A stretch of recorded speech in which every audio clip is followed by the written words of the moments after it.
But yes, thank you everyone. Welcome back. We're gonna be playing old school Dungeons and Dragons with house rules. My name's Ekin. I'll be your dungeon master. We have some new players, so we'll go over the rules and everything, and then we'll get everyone ready to play, so we can start playing. All right. So first of all, welcome to our group, Abdul King. We're gonna go over how to play and everything in a moment. Let's see. But I understand you've never played OD&D, so no worries. Absolutely no worries.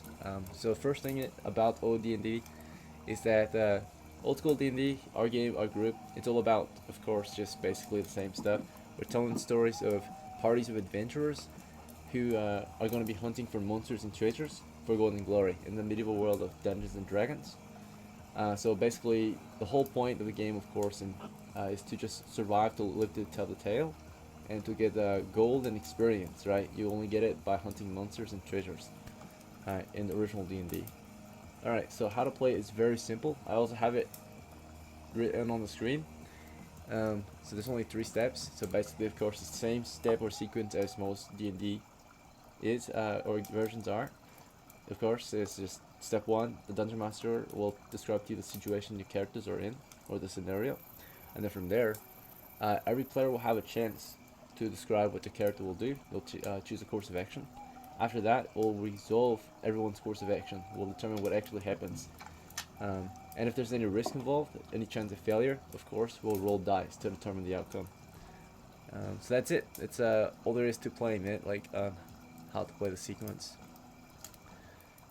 But before you can start playing, of course, we'll have to get you ready. And there's only a few things we gotta do to get you ready. The main thing is, of course, roll up your character. So this goes for everyone today that is joining in. You're all welcome to roll up another character, of course. So to get started on rolling a character. One yesterday night, does.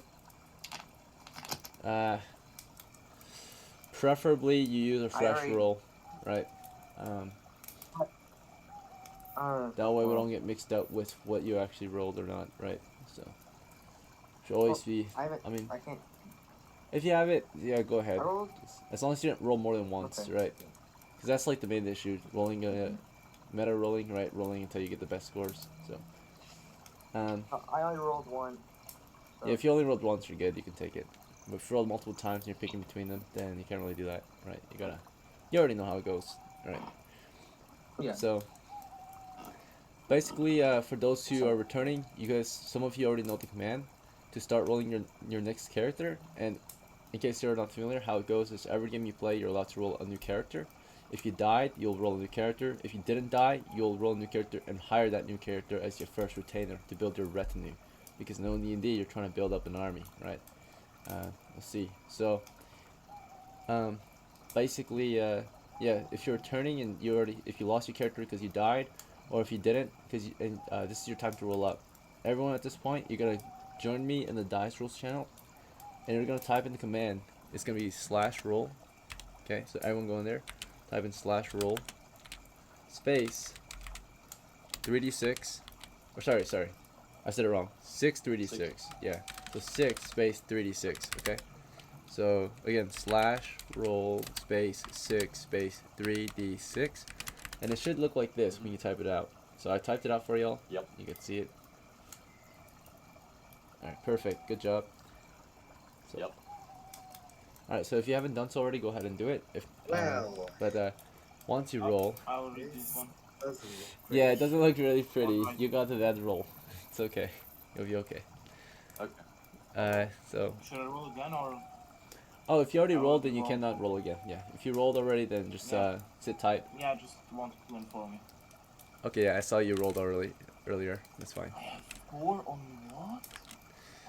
Okay, so yeah, your ability scores, they're completely random. Yeah, I have a 3, so be glad that you have a score higher than me. Holy hell. So if you have bad I'm not all luck. that bad, I'm pretty well rounded. Hopefully I get good help. Alright. Oh my god. Yeah, some of you, just bad luck, man.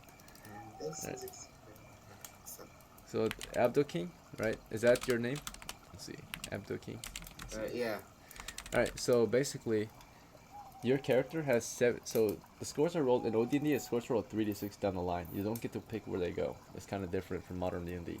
So, you actually have a 7 strength, a 9 intelligence, a 3 wisdom, a an 11 dexterity, a 6 constitution, and a 14 charisma.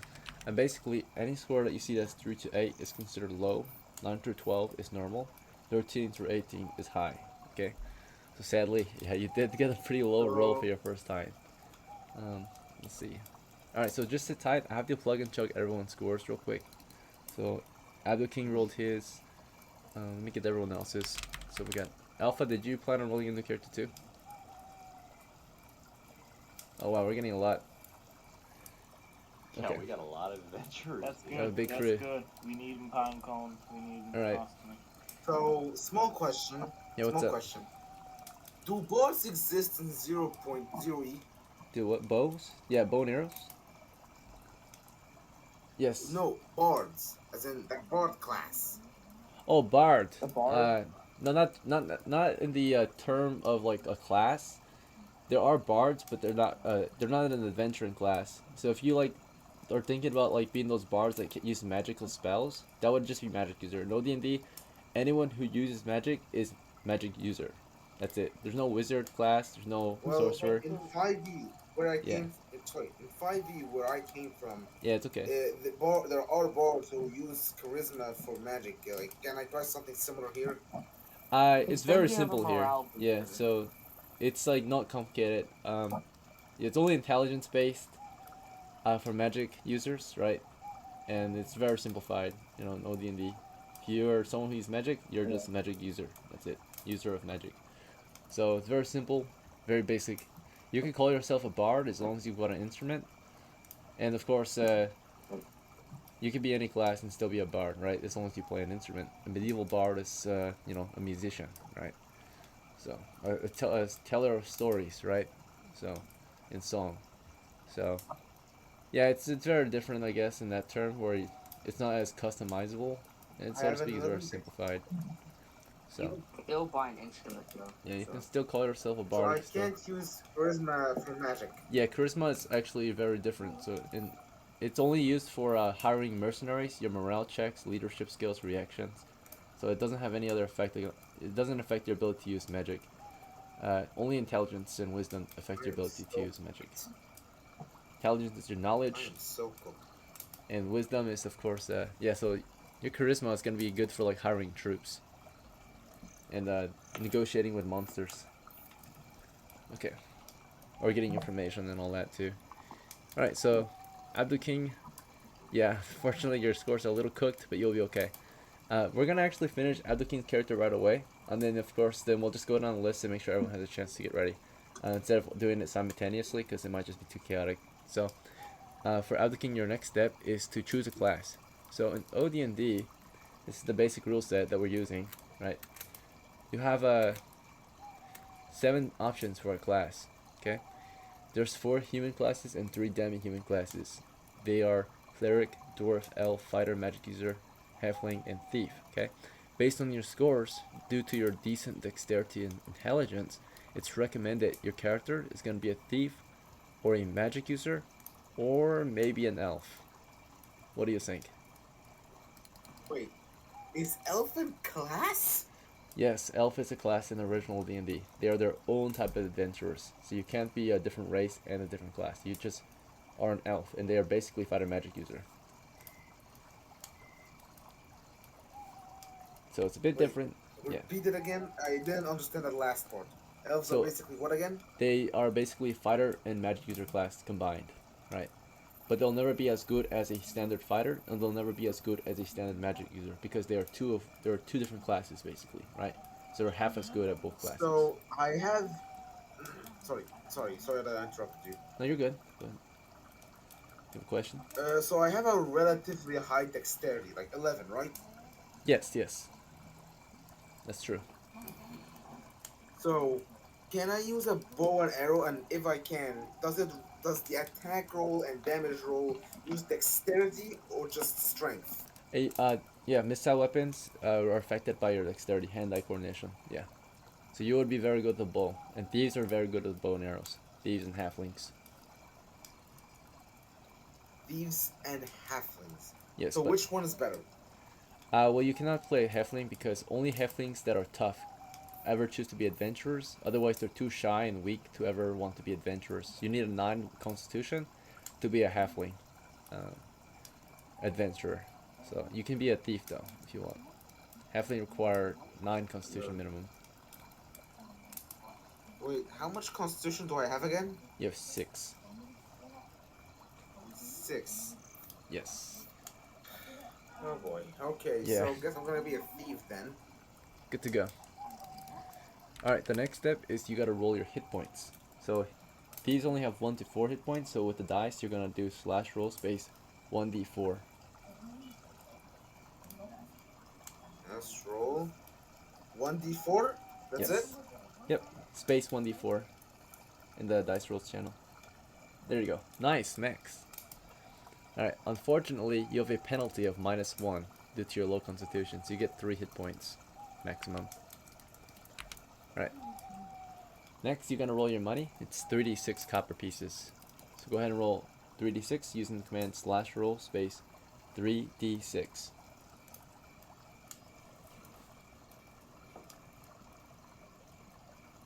Alright, you scored an 11. Pretty good. Okay, the first thing we gotta get your thief. I have less HP than Yeah. a Whimsin. I mean, the lowest is 1. Than a pocket. Yeah. This is embarrassing. It is low in OD&D, but bear in mind the monsters also have low hit points too.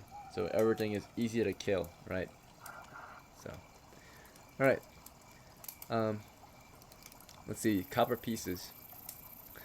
You have 11, right? So we're going to spend 3 immediately on your lockpicks, so you can lockpick, right? And that leaves you with 8. And then the next thing you're recommended to start with is a 10-foot pole for trap detection. So that costs 2 coppers total with the sling included. So a sling for the pole so you can wear it. So that brings you down to 6 coppers. Is that okay so far? We're buying you gear right now. So wait, so you got me a bunch of lockpicks and what again? And a Sloan 10-foot pole.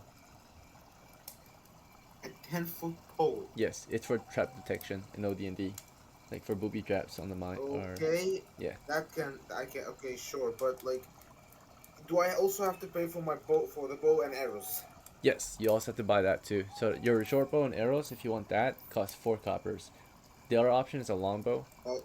It costs 6 coppers for a longbow, quiver, and arrows. There's some weapon. Well, so does longbow have any kind of penalty for using? Yeah, you just can't use it on horseback because it's too large. It's a little heavier than a short bow, but it's way better than a short bow in terms of range and damage, right? Yeah, I'm just gonna get the longbow. I want to live. Sounds good. Good choice, yeah. So longbow, quiver, arrows. Alright, and then the final step to creating your character is to choose a name. So for your name, you can either pick it, or you can roll for it. What would you prefer? Or something else. You can also generate it somewhere else. These are old school names if you want to generate it with dice. You can also just pick your own name as well.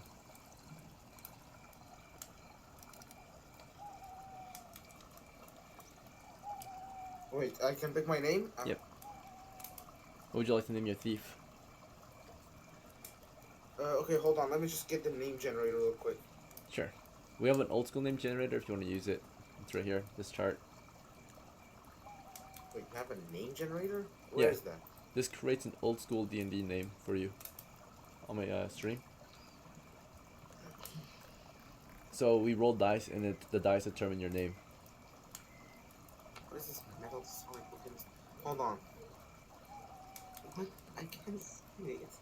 Yeah, it's a little bit blurry, but Well, do you want to roll on this chart to see what name you get? Okay, so how am I supposed to roll this? Alright, so for this you're gonna do you're gonna roll 2 percentile dice and 2d6. So in the dice rolls, do slash roll space 2d100, and then the next roll is gonna be slash roll space 2d6. We typically just stick to 2 syllables for the names, but there's actually a separate rule you can do for how many syllables. Alright, so you got 1 and 8, 2. 3-6? Yep, and then 2d6. Yeah, okay, sure. Alright, so your name is all in the second category here. And based on what your rolls say, your name is going to be LO from the one here, and 82, which is you. So your name is Lou, right? You're like a Frenchman. Lou, Lou. Okay. You're Lou the Apprentice, or first level thief. Okay, yep, that's you. Alright, and for now, just sit tight. Lou the Yeah, you're ready to Lou go. the Apprentice. Yep, you're Lou the Apprentice, level 1 thief. Alright, Okay. so now you are ready to play, Get up. but now you need to sit tight because I also have to help all these other players get ready. So in the meantime, you can do other things. Just be on standby and ready to play when everyone is done getting ready. Everyone else, thank you for your patience. Appreciate it. I'm going to go down the list and make sure everyone has a chance to get ready. Okay, so just make sure you're ready on your turn. Right? You already can tell what when it's going to be your turn because I'm going to start from the top and go all the way down.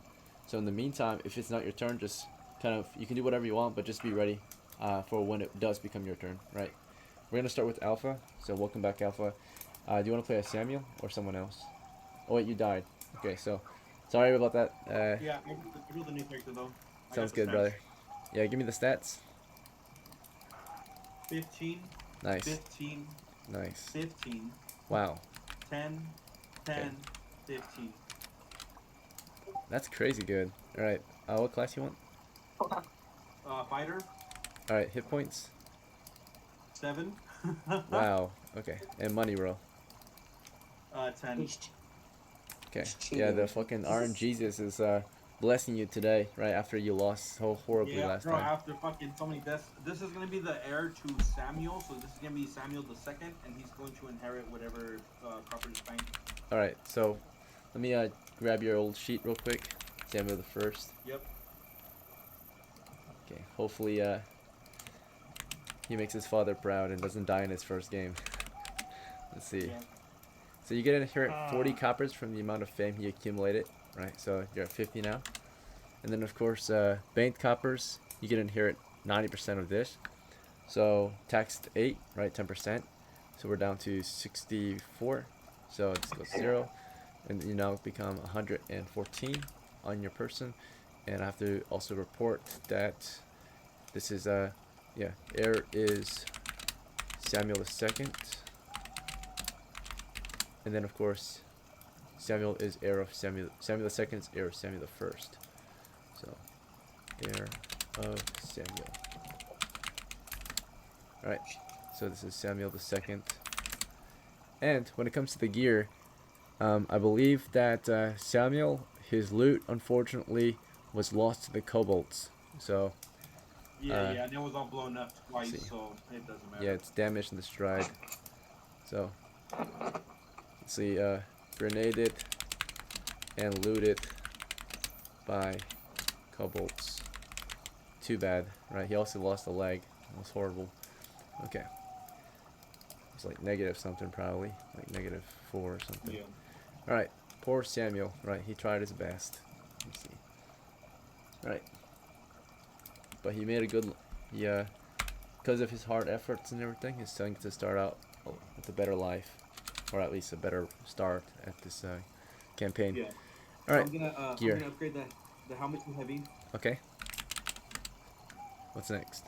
I'm gonna get a heavy gambeson. Okay. After that. Heavy slum shield. Alright.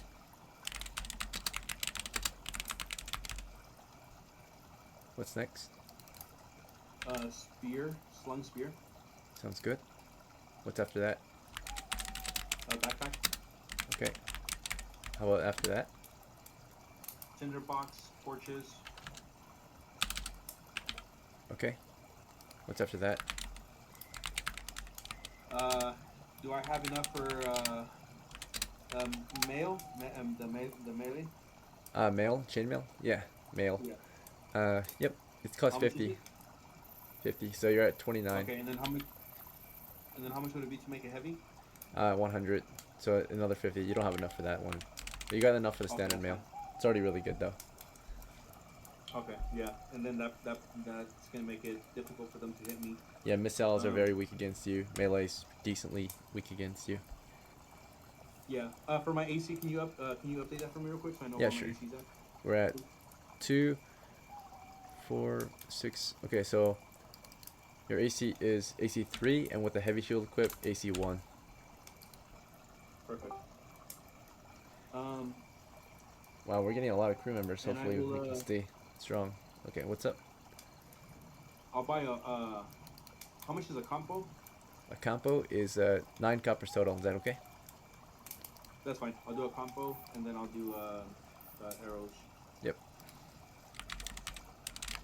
This might be a really good game today. We have a large crew. Let's see. Okay, so let's begin. Stay I think organized. there's too many of you and it's getting late, so have fun.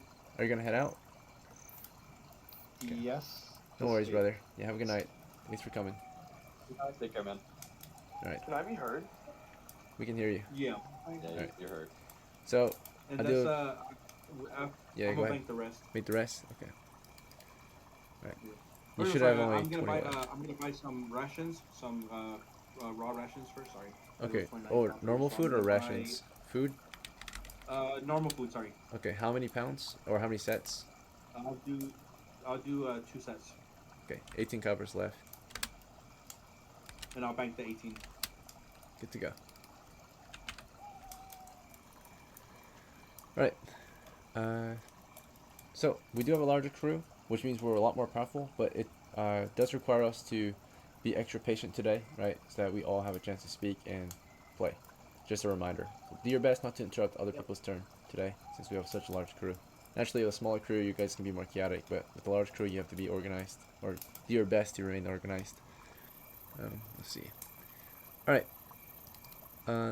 Next up is SB. Do you want to play as Red or someone else? Yes, please. I'll play as red. Okay. Which one? And we'll go and roll up another character, I suppose. Do you have any prep for Red first? No. No? Okay. And your new character, what are the scores? We have, hang on, slash roll, 6, 3d6. 7, 13, Okay. 13, 11, 11, 7. Alright. And with those stats, it looks like he would be, Magic user or cleric? let's do cleric. Okay, Okay. D6 for hit points. Alright, I'm rolling it. Let's see.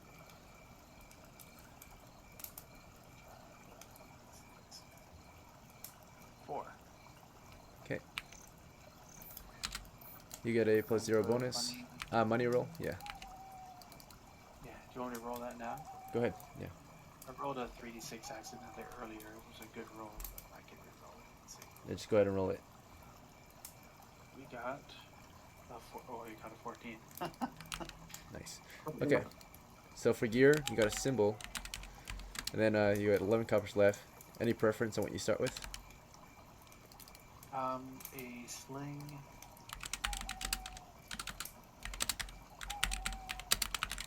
Anything else? A backpack. Okay, anything else? No. Okay, 6 coppers left, are you sure? You want some body armor? I'll bank it, yeah. Just bank it? Very well. I'll bank it. Okay. Let's give him a name. How about we name him,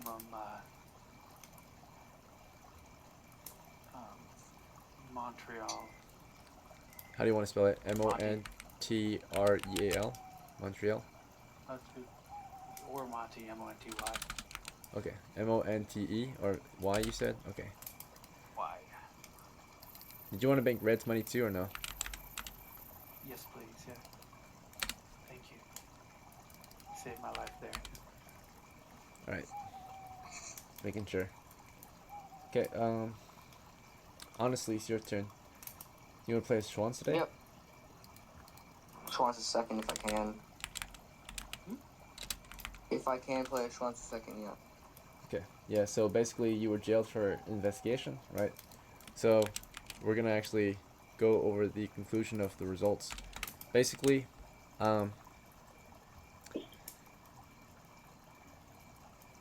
either the best option, I'm gonna give you three options, right? So one option, of course, is um, you agree to being executed if you have no other means to pay the weregild, right? Second option, of course, is you don't have the funds to pay the weregild, so you'll just become a servant to the state, right? In that case, you'll become a serf, right? And you'll lose your job, but you'll pay it off. You'll pay off your debt by serving the state, right? The country, For how as a long? serf. For as long as it takes for you to pay off your debt, right? So you'll be working with them as a serf, like a farmer, until the debt's paid off, right? Which is 7 What is gold, the which is 700 days of 700 labor, right? So you would work for 2 Mm, years, right, as a laborer under the state. Last option is what's the you swear an oath to the temple. They'll pay your weregild, right, because you committed a crime. So they'll pay your weregild. They'll exercise you, and then you're free to go. Right? Oh yeah, you also have a 10% tax, right? You'll have an oath, right, that you have to swear to. So, right, is this fine? That's it. Those are your three options. Either you, third? 100% third one. third one, okay. So for the notes, you're now oath sworn, right, to the temple. Right, so now you have a 10% fee. You've been exercised, right? Therefore, more so, like, they made sure that you would never pick up an arcane weapon again. So, uh, can't use, right? Can't use magic items, right? So, no Ever? arcane magic items, particularly.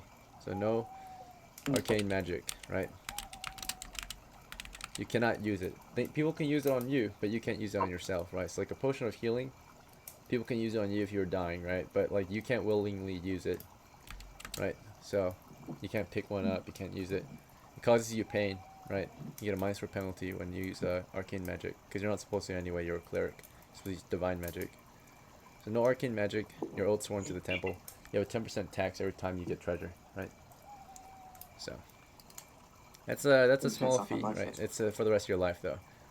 So, but you've got the temple's protection now, right? Protect you, they saved your life, right? So, from the weregild fee and execution, right? So if you couldn't pay the weregild fee immediately, and you didn't swear fealty to the state instead, right, becoming a slave for 2 years or whatever, you would just be executed, right, for your crimes. That's it. So, all right, now you're no longer jailed. You're free man. You're a free man again. Well, you're kind of Okay. free. Yeah. So, yeah. All right. I pinged you with roll that I rolled yesterday. Okay.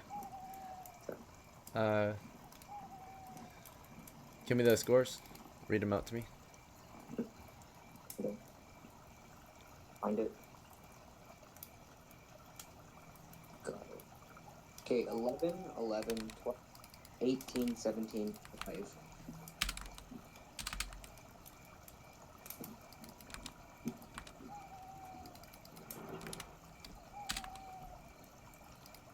I got 1d6, 5 hit point. Wait, what class did you pick That's for this one? Cleric, Okay. SCHWANZ, What did you get for hit points? 5. And I got a 17 con. Okay, so +2. And the money roll? Okay, +2. I got 12. Okay. Preference on starting gear, besides the symbol.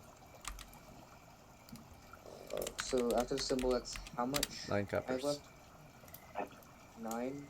How much is a combo? 9 coppers. Oh shit, okay. I'll do a longbow. Yeah. Alright, you have 3 left. You want some Give me supplies? a club. Okay, club. Sure. Holstered. You can't afford. Right. I don't think you can afford the holster. Okay. Unless Schwanz wants to pay for it. Schwanz has 27 on him, so you can pay for it real quick. I'll go 1 for you. Whole third club now, so it's easily accessible. Let's see. Yeah. Alright, what's this guy's name? Swan. What was that? Swan. Schwanz the third? You're gonna make your son right away. Very well. So you bring your son along on your adventures. Schwanz the third. He's the youngest of your generation then, right? He's 15 at the minimum. Or at the... yeah. Can't be, I think, any older than 15 really. So 15 maximum, right?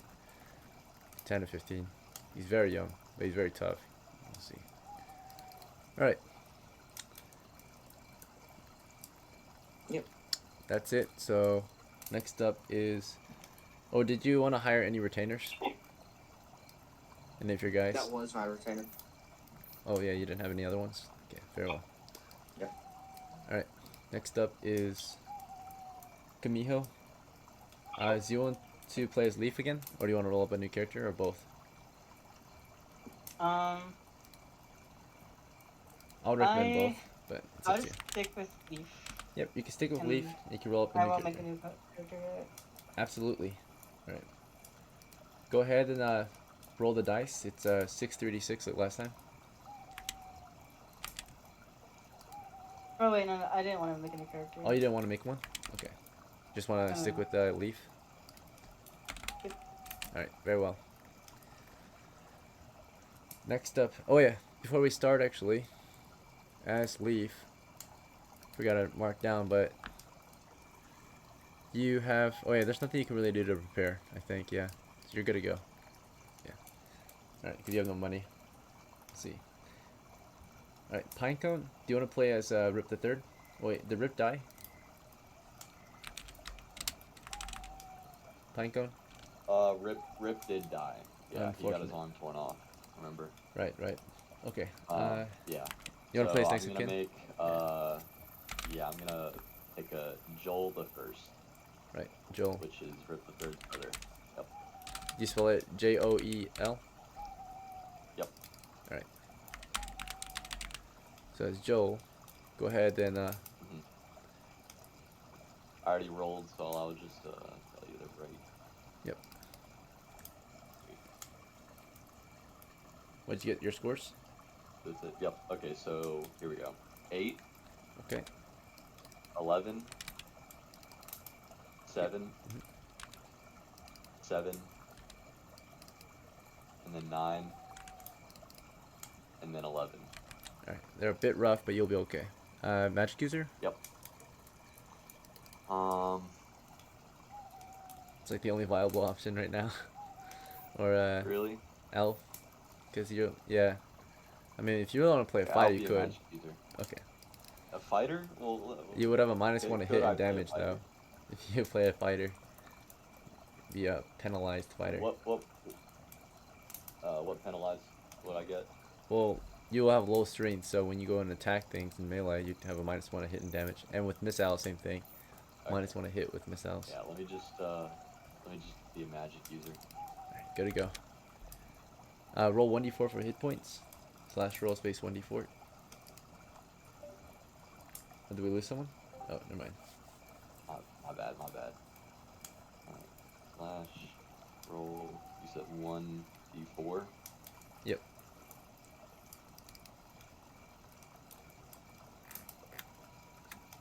No space between the 1 and the D. There you go. 3. Okay. Alright. That's the highest I've ever gotten, so I'm actually very happy. Out of all the characters you've gone through, yeah. Seriously, he's my ironically strongest guy. The 3 hit point mage. Alright. That's squishy. Alright, money roll is 3d6.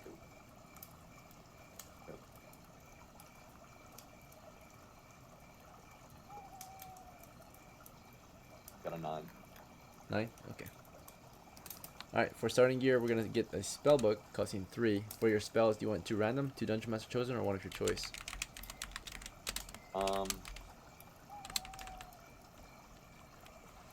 Let me do. Wait, how can I get 3? Which was the first one? So there's 2 random, or 2 Dungeon Master Chosen, or 1 of your choice. You pick 2 for me. Alright, you're gonna get read magic and sleep. I'm sure you already know what they do, right? Yep. Okay. And then of course you got 6 coppers left. Weapons and armor, what would you like? Or equipment and supplies. Let me get a. How much was the shield again? Slung shield is 6. You only have 6 left though. Ooh. How much was short bow and arrow? 4 total. That's a pretty good one. Okay, let me do that. Yep. And then, do I have enough for torches? You do. You can get a knapsack and torches, and you just have to rely on other people to light your torches. Since you can't get it in the box yet. Yep, no, that's fine. Knapsack, torches. Alright, nice. And that's it. You're That's ready to 5 go. torches. Alright, sweet. Awesome. Sweet. Alright, we're almost done. We've just got like a couple more players to go. Ray, you're next. You're gonna play as Sirak. Oh wait, Sirak unfortunately was killed in action. I don't know if you saw, but he was killed in action. He went AFK. And I think Wait, what? Yep, you were AFK, your character broke morale, and another character was cursed and got possessed and ended up stabbing you during this curse. So you were killed. Multiple characters were killed. Yeah. You were Okay. broken out of the action, right? You were shell-shocked because you left the game. And then the other characters, of course, were just getting slaughtered, and then you came up. Or you were just napping, and he stabbed you in the back while you were napping. Because you declared you would fell asleep in the cave. Oh yeah, I forgot about that. Yeah. And he found you and ran his sword through your neck. Yeah. I guess I'm gonna make a new character then. Fuck it. And Yep. the role I just rolled, I'm gonna make a Or warrior. do you want to play your other character, the Retainer? He's still alive. The other one? Oh yeah, we'll use him as our guy, and I'll still make this new character. Go I'll bring this guy go. along if Yeah. I can. For your new character, you already rolled up. All right. What'd you Yep, get? it's 16, 11, Nice. 14, 8, 11, and 11. And on the warrior, I need. What is the other thing I need other than strength? Is it dex? You just need strength. Everything else is optional. Dex is helpful though. All right. Well, I'm gonna re-roll the dex. I only got an 8, right? Yep, you get 1 reroll per game since you are a legendary player, right? You got a reroll and a choice roll, right? Yeah, So- 1 re-roll and a choice roll. I'm gonna re-roll that. That's pretty shit. Okay, go ahead and roll again. 3d6. All right.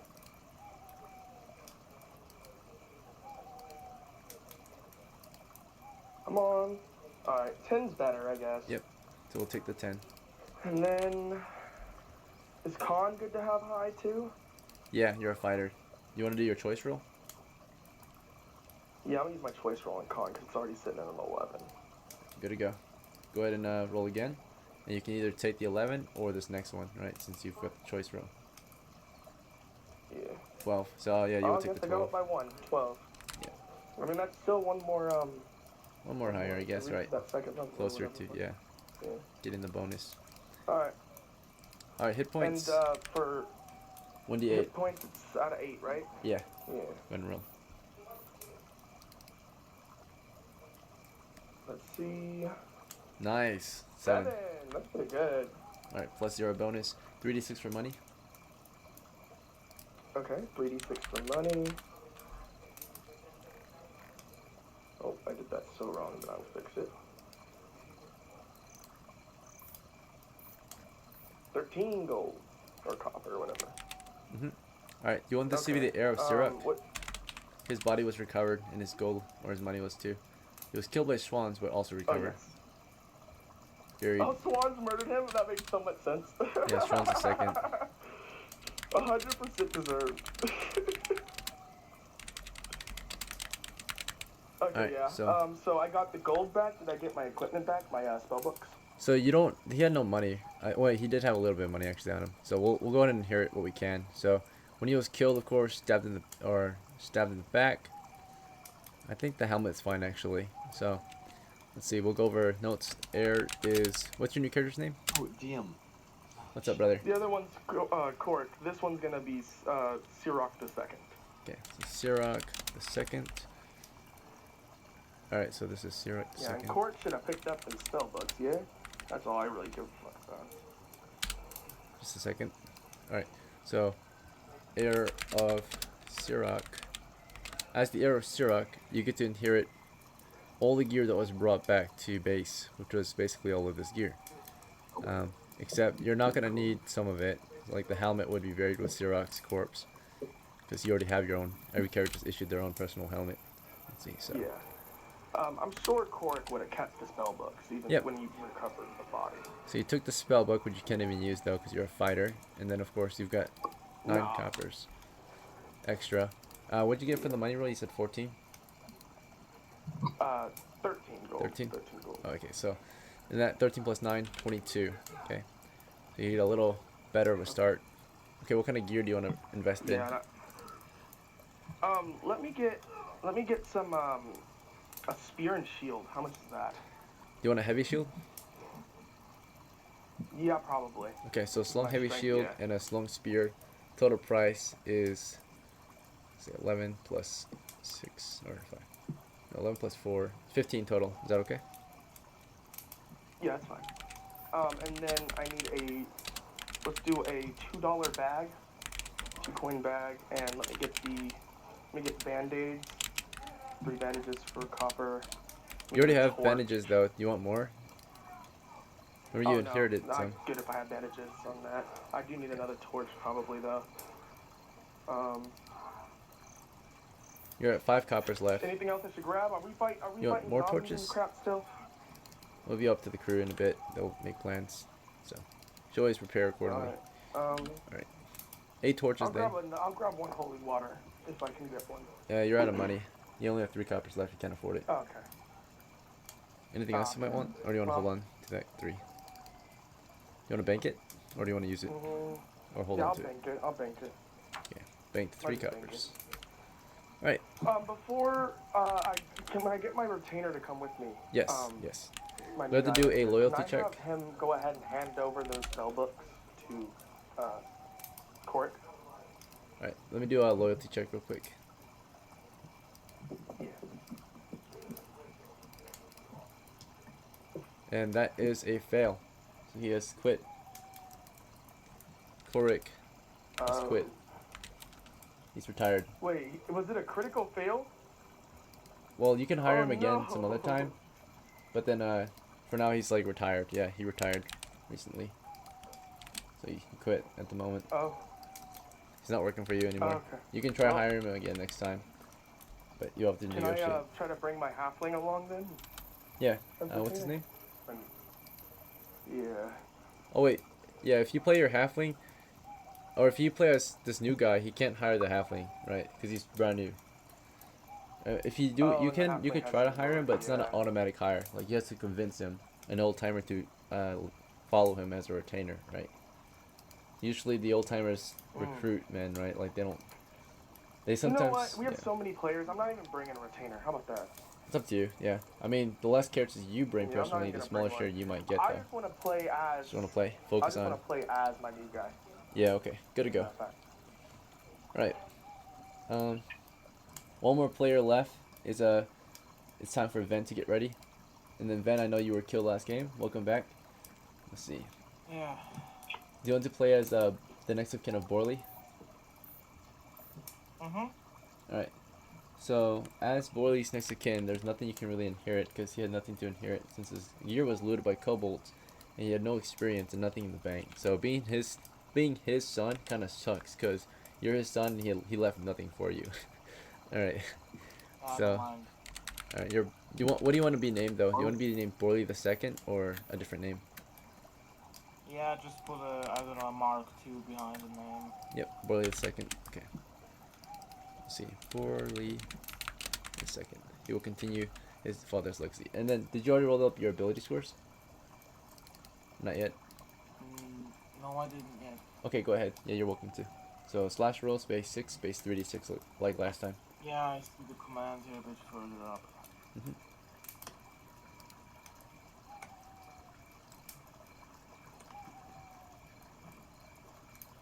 Nice. Okay. So we've got 8 strength, 11 intelligence, 10 wisdom,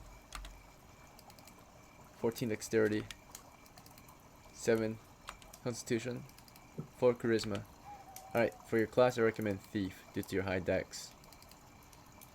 Is that alright, or you want to play a different class? Yeah, sure. Okay, as Thief, your job is to be like a scout.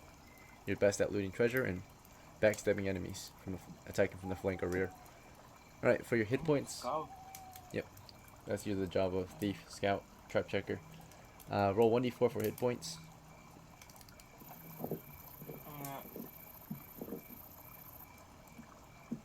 Yeah, thieves are good when we're advancing into the unknown. If we know the threat, we usually send fighters. But if we don't know the threat, we usually send scouts like thieves to gather It's intel. a 2. 2? Alright, you got a -1 penalty due to your low constitution, so you can actually get 1. Sorry, brother. And then roll 3d6 for money.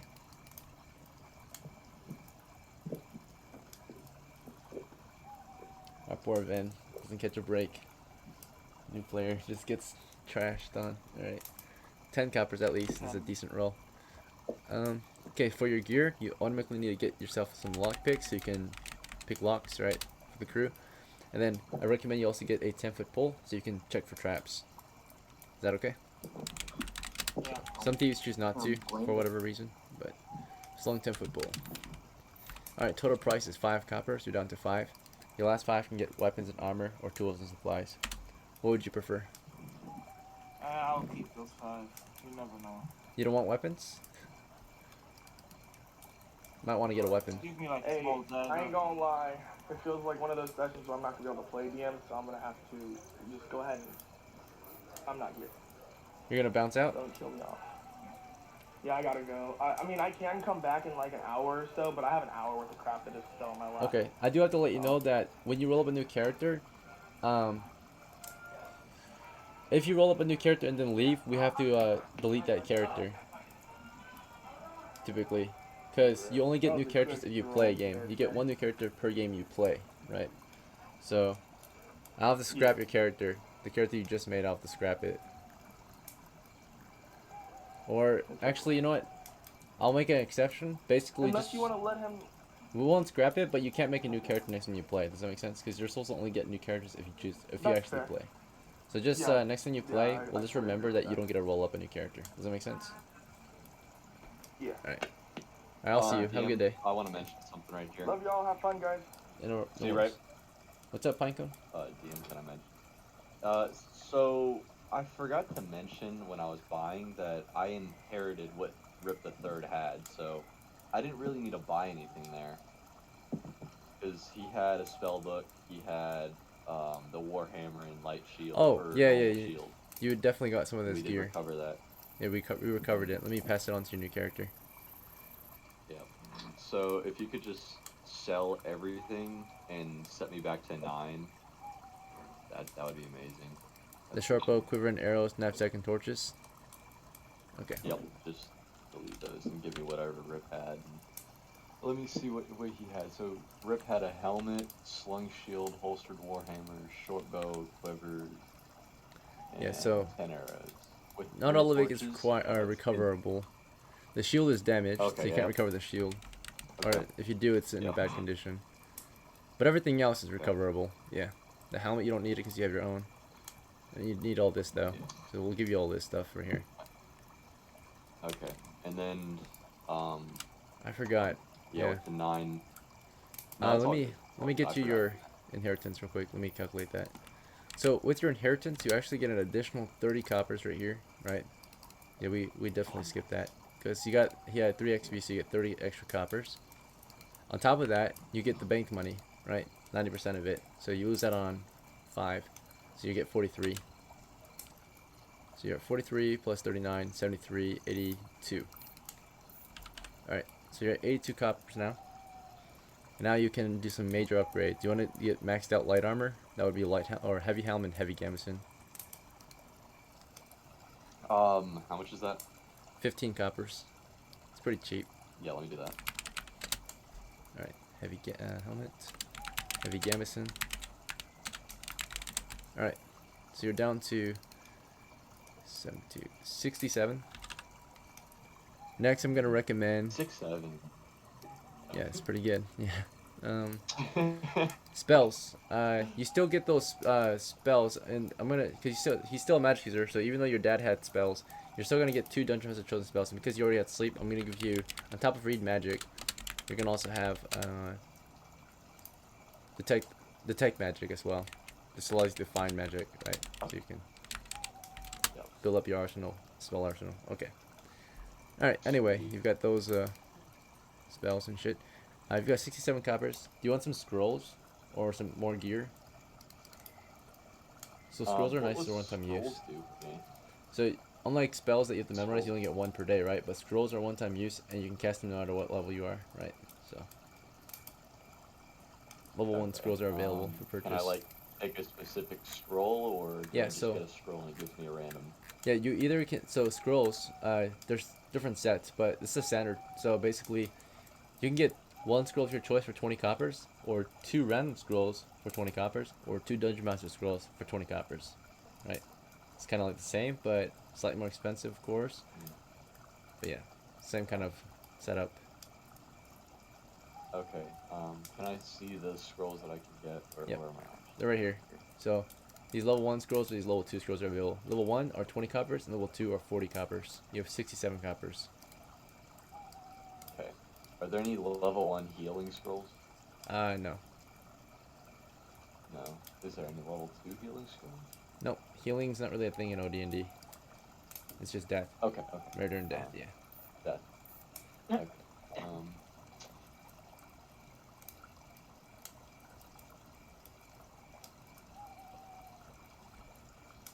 I'll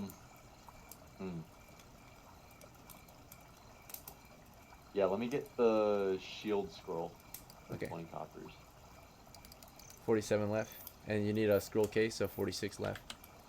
Scroll case allows you to easily access your scrolls on your belt. Let's see. And then I'm gonna bank 40 coppers right here.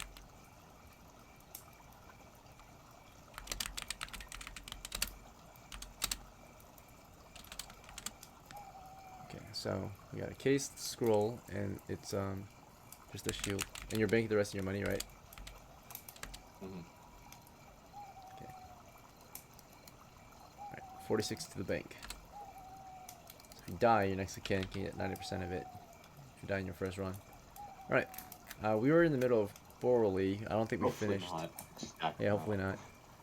But BORLEE did buy all the gear he needed, I think. He had like 5 coppers left. He ended up buying a dagger. Is that what he said? Right. Yeah, small one. Small dagger? Okay. Are you sure small daggers are weaker than normal daggers? Is that okay? Yeah. Okay. I know what I'm doing. Alright, very well. So a small dagger is just 2 coppers instead in the sheath, so 3 coppers total. So small sheath, or sheath, small dagger.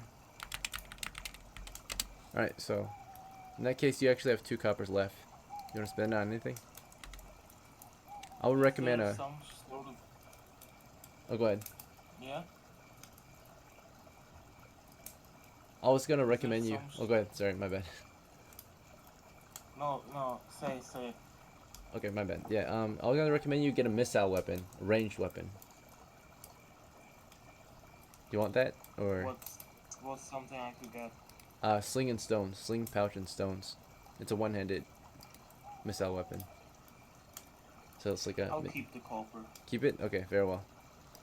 You just have 2 copper on you. All right. That is everyone. Thank you guys for your patience. I know like some of the finicky, weaker crew members couldn't stay around for prep. It's alright.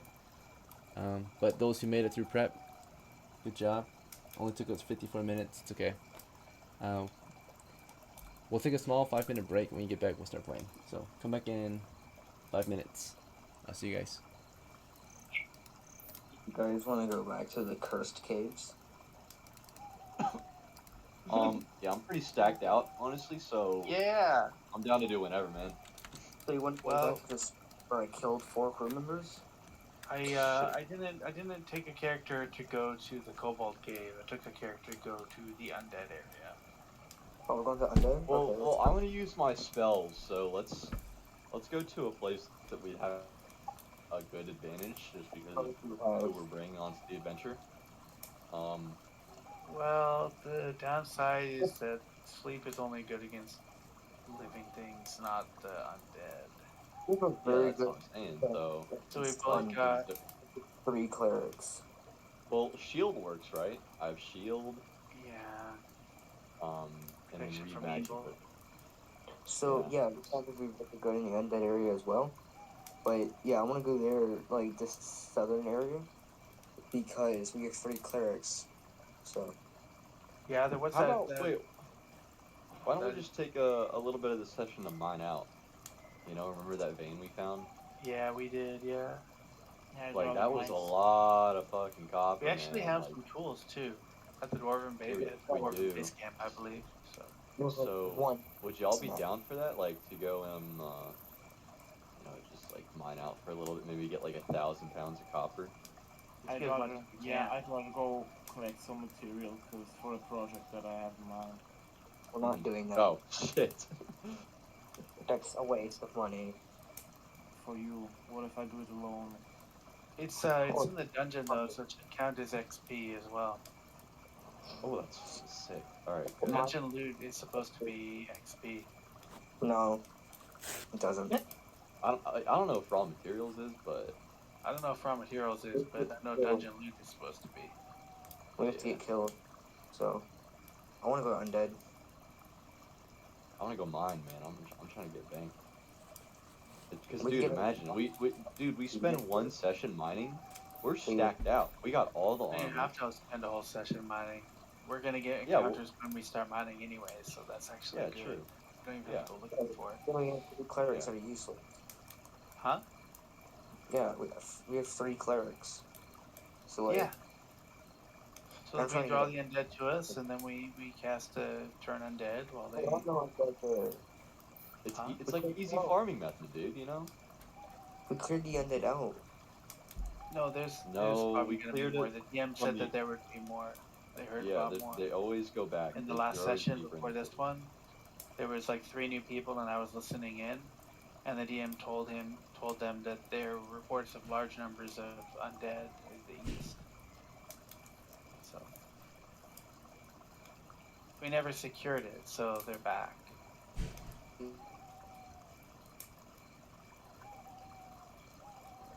Sorry, you cut out. I heard we, and then I don't know what I was going on about, but I'm just saying no, I it's said a pretty honestly good. cut out. Yeah. Oh. Who's leading the group? I'll be honestly, he's done a good job so far. Like every time he's been leading, we've been winning. So Yeah. if he's And okay with it, he's leading the group where? Can I be second in command? I have no qualms about that. I would appreciate it. Honestly, where are you taking the group, bro? I'm just gonna consult with the leader, who is SCHWANZ. So that's kind of my job, would be to consult with him. After we make, we're pretty. I assume we're pretty democratic people, so we allow a vote, you know. But in the So heat of the moment. you don't want to go to the undead, even though it's like. No, I do, Cause like, dude, Oh. I want to go farm, so I'm down I to do go to the too. undead. Yeah. We need No, I'm we need 100% down for pickaxes. that. We have to go to the dwarven encampment to get a pickaxes. I saw what was in the cart. There's no pickaxes in it. It's only the stuff that I bought over time and put in there. Oh no, the construction supplies. He said there'd be tools and other things, you know. Yeah, the construction supplies that we looted from the kobolds. Yeah. Yeah. So we just grab tools from there if we want to mine and fight stuff. So Alpha, we're going to the East Cobalt Caves. Okay. Yeah. Should we have a cleric guarding that obvious secret door in case the undead come out there and try to flank us from behind? I can't do that. I don't have that intelligent. You know, actually, I kind of wonder where that goes. I almost wonder if it's meant to like bypass all the undead or something. We can go there if you want to. If you want to go through that door, you can. I'm I not also sure. tend to worry just a little bit that because it's obvious that it's a trap. Zombies can't put traps. No, but someone did before the zombies were there. Probably not. Someone created that door. Maybe. I was actually thinking about it the first time we were in the cave, and I was thinking maybe it was like a band of mercenaries that lived in the cave, and then some whites or some undead shadow people like went in the cave and killed them, and then they took over their bodies and became uh, ghouls or whatever, or zombies. I mean, sorry. Wait, hold on. Did the session already begin? No. No, we're just talking. Oh, okay. Why? So what do we have? I have a cleric. I have 2 clerics. Alright, gentlemen. Your break is over. Let's get back into it. So, we have taken some time to prepare your crew, and now we're gonna start playing, right? So, to start the game, as you might remember, the Dungeon Master has to describe to you all the situation and scenario you're all in. And then from there, you guys will have a chance to choose what your characters will do, right? So, on top of that, I'll also provide you with some background information, right, so you have an idea of what's going on prior to the situation you're in. For those who are new to the campaign, basically, you have joined up with a band of adventurers who are out here, of course, hunting for monsters and treasures, particularly in a region known as the Kobold Caves, which is a low-level area north of the town of Down, right? And we've been at war with the kobolds for about a year or so, right? Back in the day, these plains used to belong to the humans and the dwarves. However, a wicked dogman race emerged from the underground and attacked and cleared out the settlers here. They were driven away, and so settlers from Down, of course, they fell back, and the humans and the dwarves had declared war against these kobolds, and had sent soldiers, mercenaries, and adventurers such as yourselves to hunt and clear out these kobolds of the grasslands. And from there, we were able to drive them all the way back to their lair, which is out here in the caves, right? Among a range of grassy hills. So now we have besieged all their entrances, their main entry points, and of course we've been sending crews in to clear them out for good. Every kobold you kill, you'll be paid 10 coppers, right? This is for a standard kobold mercenary or soldier, right? Footman, whatever it might be, but it's a pretty good payment. Typical pay for a kobold is 5 coppers, but you're getting a double pay during wartime. So there's a double bound on these kobolds, right? They are level 0 monsters, but you're getting paid as if they're level 1 monsters, right? Due to how dangerous they've been recently and the high demand or high need to kill them all, right? Your party, or the last crew, was somewhat, the last couple crews were somewhat successful. The most recent crew visited the Eastern Cave. Only one returned. That one member is actually with us today, Leaf the Halfling, right? He lost his crew, but he's back for more, right? Hello, Leaf, welcome back. Let's see. Other crews have visited the North and East Cave, and I think they found some success in the East Cave earlier this week. They also had some success at the North Cave, although the most recent raids against the North went very poorly, right? We lost a lot. So that is the background, the current situation you're in. It's currently September, year 10, and it's day 14, yeah. 14th of September, year 10. Let's see. Got a typo in one of my reports. Oops.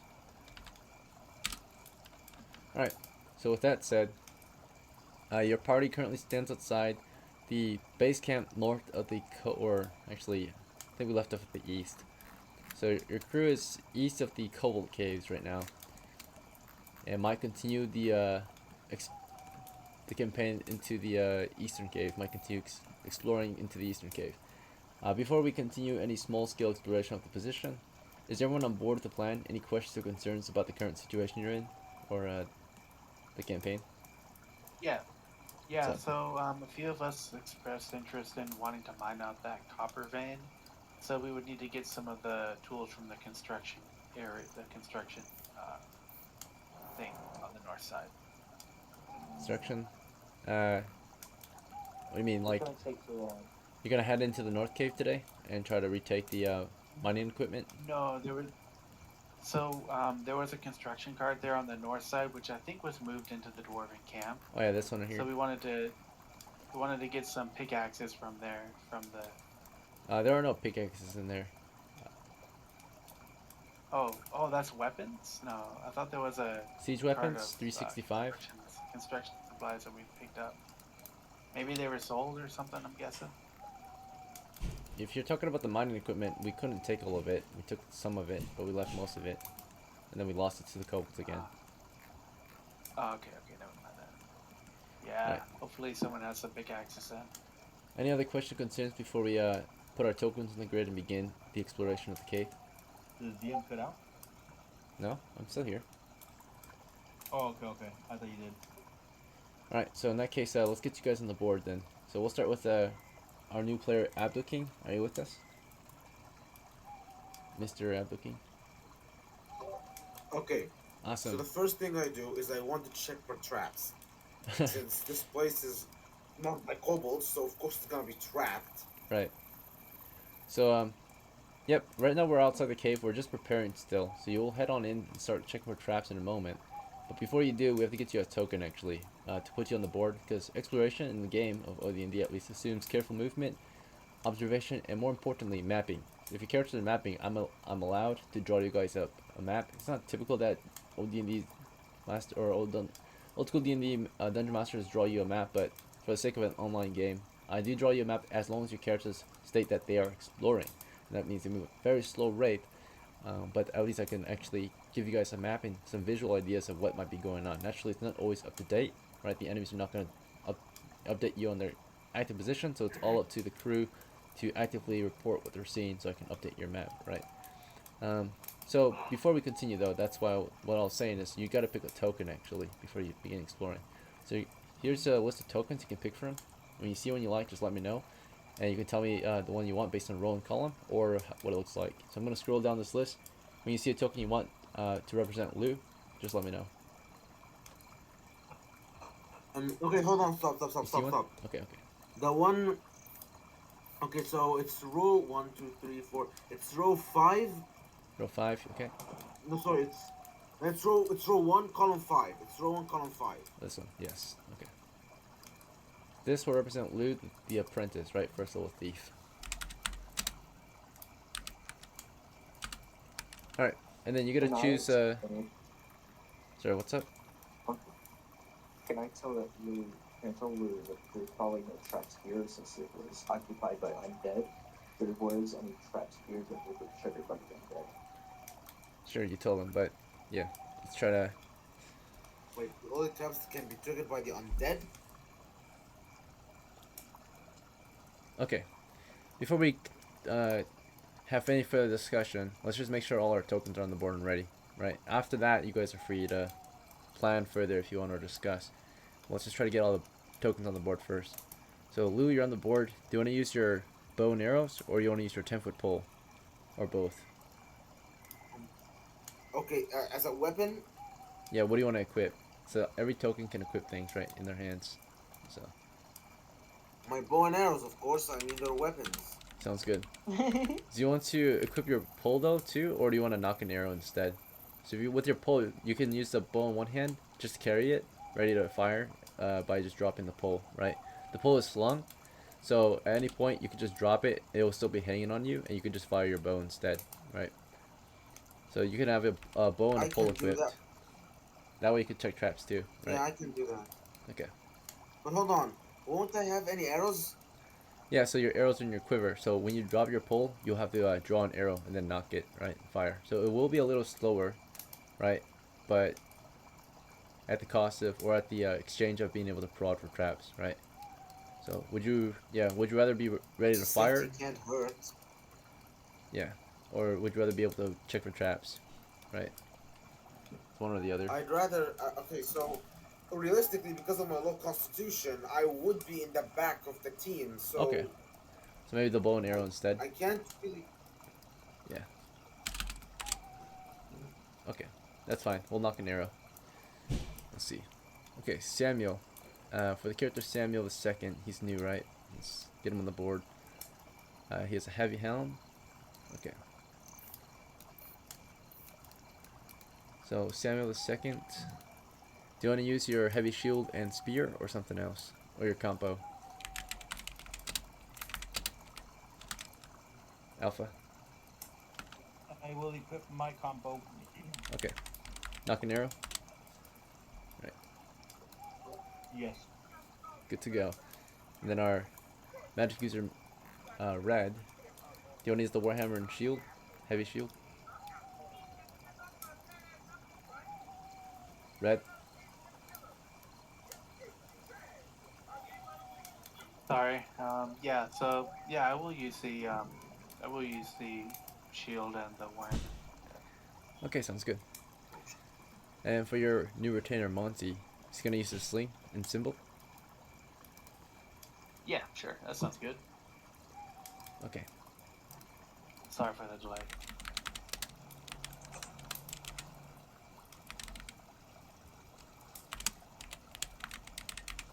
Alright, next up is SCHWANZ the second, C1. Are you going to use your symbol or something else? Symbol, yeah.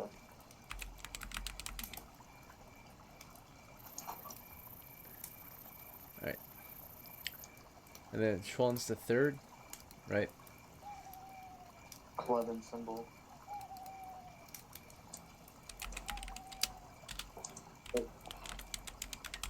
Club and symbol. Yep, I heard you. Thank you.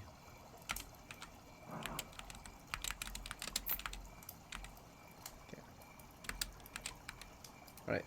And next is Kumiho Leaf, right? You're gonna use your dagger this time, or you wanna use your bow? I'll bring my bow this time. Okay, sounds good. Knock an arrow. Next is Joel. Joel the medium, new character, right? Do you want to use your warhammer or your bow? Or something else? Bow. Bow, okay. Actually, yeah, wait, yeah. For the token, let me do... No, guy to the right of that. No, first, up. Up, no, up. Yep, that guy, right there. Yep. Sounds good.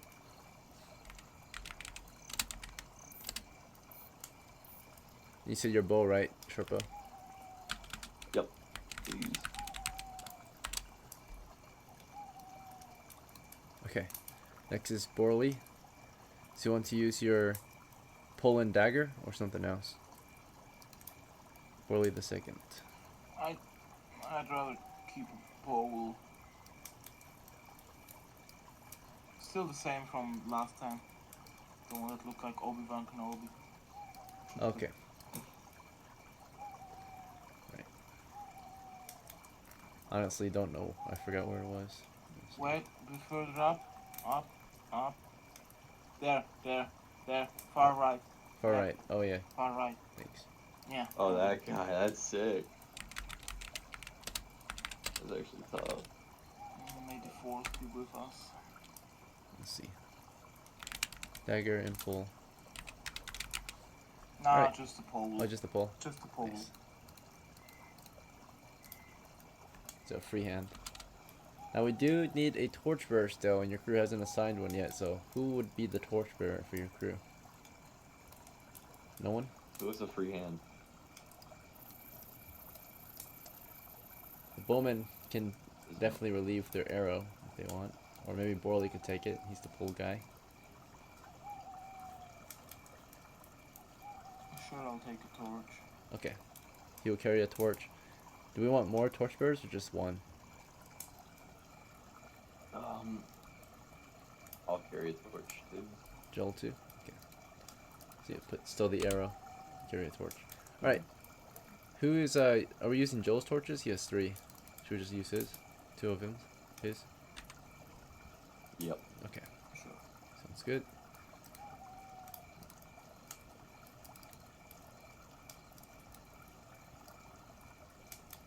So one for Joe. Let's see. And one for Borley.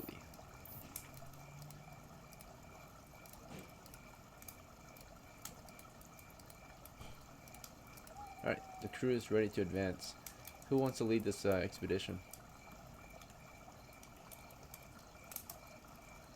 I think Cole should definitely take front. I was leading, supposed to be leading. They voted on me. Yeah, so let's go with both of y'all at the front. SCHWANZ You fine with that? and Borley? Yep. Let's have a longbow in second row. Some bowmen. Yeah, and then Monty.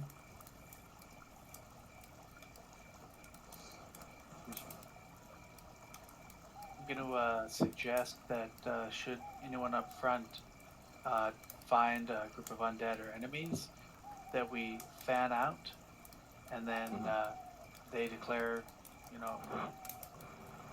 declare us to attack. Alright, is this a good formation? Yeah, let's not try and bottleneck. Yeah, that was bad. Every time we bottleneck, you choke up with tunnel, and everyone else is just standing by. Okay. So let's advance westward. Yep. Okay. Borley and SCHWANZ are leading the way. So you're advancing into a 30-foot wide cave entrance. There's a shallow creek that flows west into it. Part of it streams down into the cave tunnel, directly in the middle of the western cave wall. It pours down into a 10-foot pit, open pit trap. The other part of the creek or stream flows directly south into a cave pool. The cave entrance is covered in gnats. It's currently full, but it's still pretty humid and wet over here. And it's just early September, right? It's like, or mid-September at this point, maybe. The cave entrance only has one exit or one continuation into the cave, and that is, of course, in the middle of the western wall, right? A tunnel continuing west, 10 feet wide, with an open pit trap. Spanning across it is an old wooden plank as a bridge, right? So the only way forward is basically directly west, unless you want to try checking out the north or south side of the cave entrance. How would you like to continue? Your time is 8 o'clock.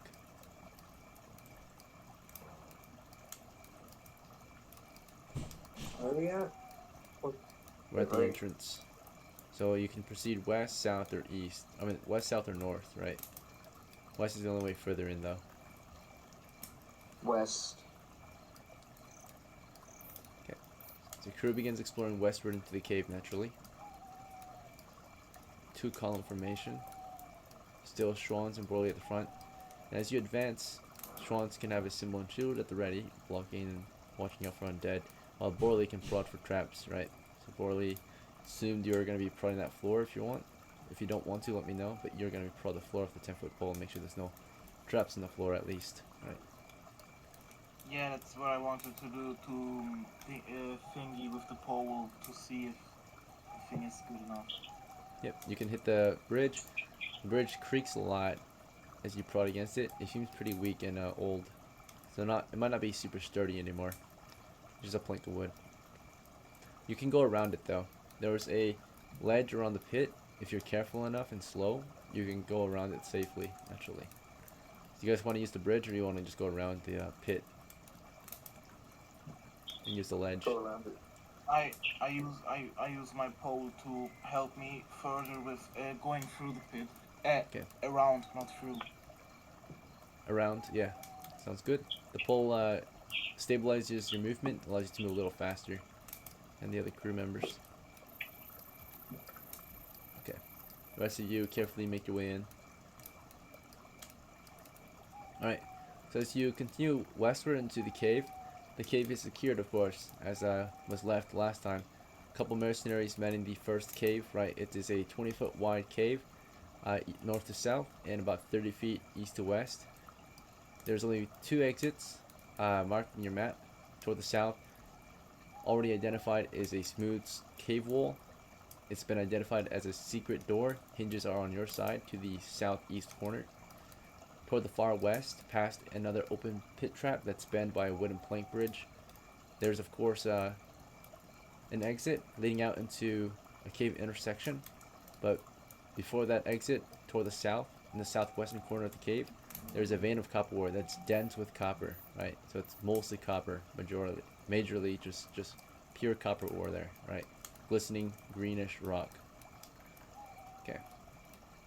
How would you like to proceed? Oh yeah, there's a bunch of destroyed skeletons here too, without skulls, I think. Yeah. So destroyed bones more. So bone piles now actually, just bone piles. Yeah. So bone piles, 6 of them.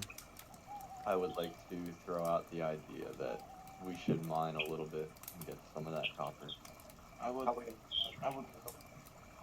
say that with my pole, I help the others cross around the gap so that no one falls. With Sounds the pole good. I have.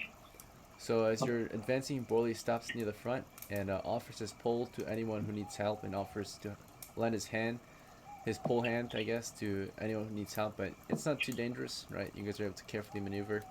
But with his help, SCHWANZ, do you just want to continue west into the cave or something else? Borley's not continuing. He's gonna halt and help you guys forward. So you're just gonna proceed? Yeah. Alright, so the party's proceeding with the help of Borley. Speak up if you're against that. But as you're proceeding, I think some of you suggested you're not really... Some of you are sharing your plans out loud. Just sharing that you might not be interested in mining for today. Anyone else want to take an action or do anything as we move into the cave? Well, I'm.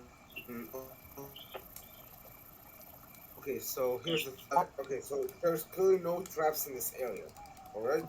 So, and there isn't really much to do here, unless there's like a copper mine somewhere. Uh, I doubt that we'll be able to do much since we're here to hunt down the kobolds, so I don't know what are we supposed to do here, other than go further. There's most likely no kobolds here, because there's undead here before. So, Well, if the bone piles indicate anything, I was here before, we destroyed skeletons, but there might be more.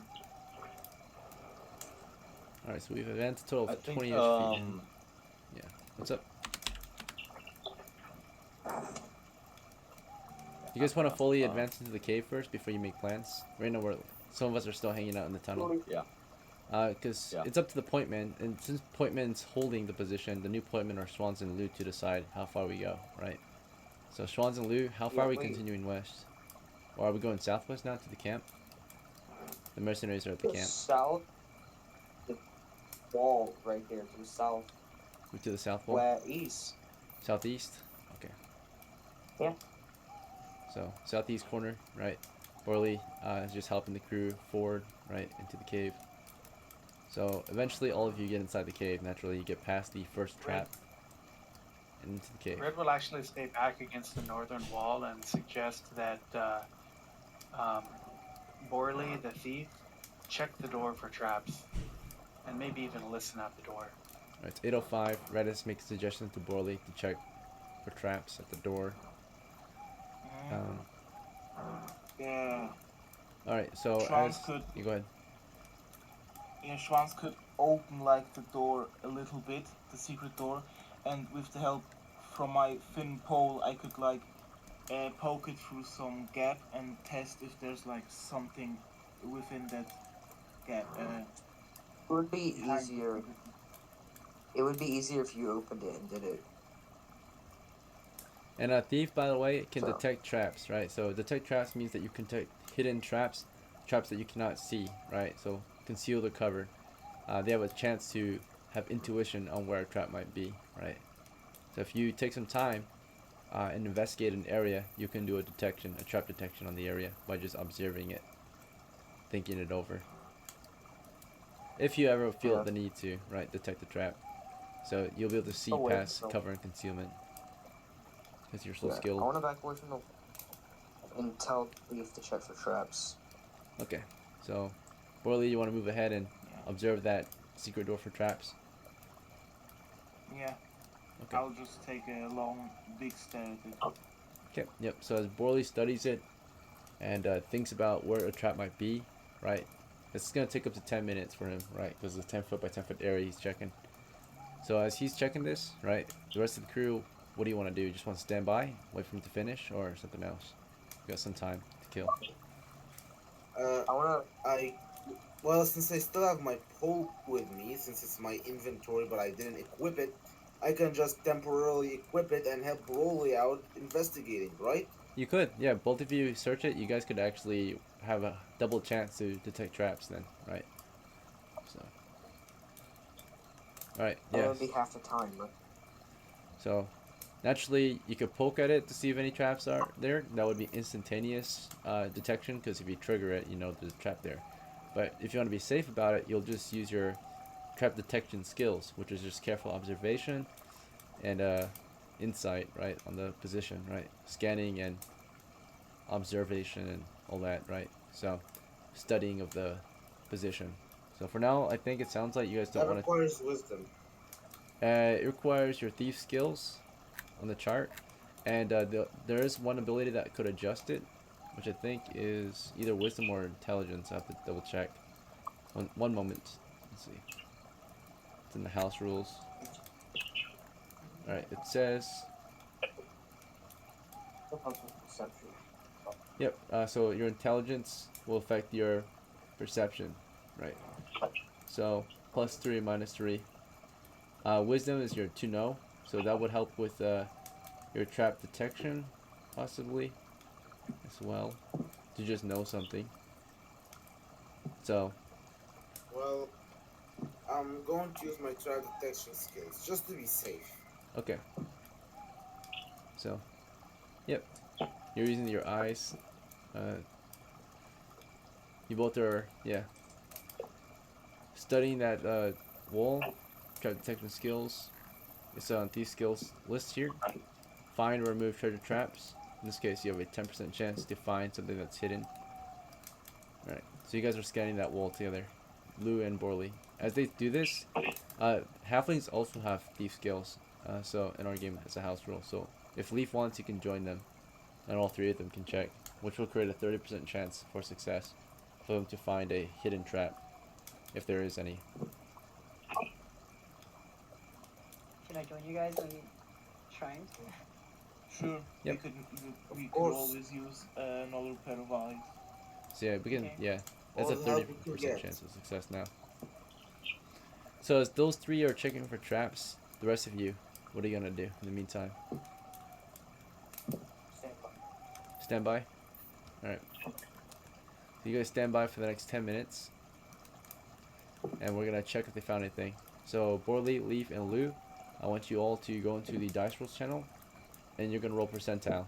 Do /roll space 1d100.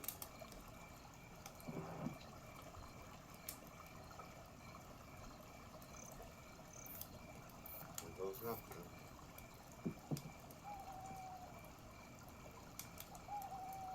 Wait, what was it, Grant? /0. 100. 1d100. Yep.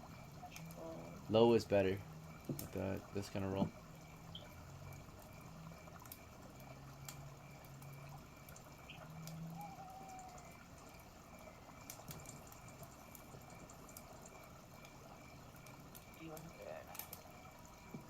Nice. Okay. Right. So basically, you guys all stood by as the thieves carefully studied that door, detected traps on it for the past 10 minutes. And Borley and Lou, right, carefully observed that 10-foot wall there and saw no traps. They detected no hidden traps there. Leaf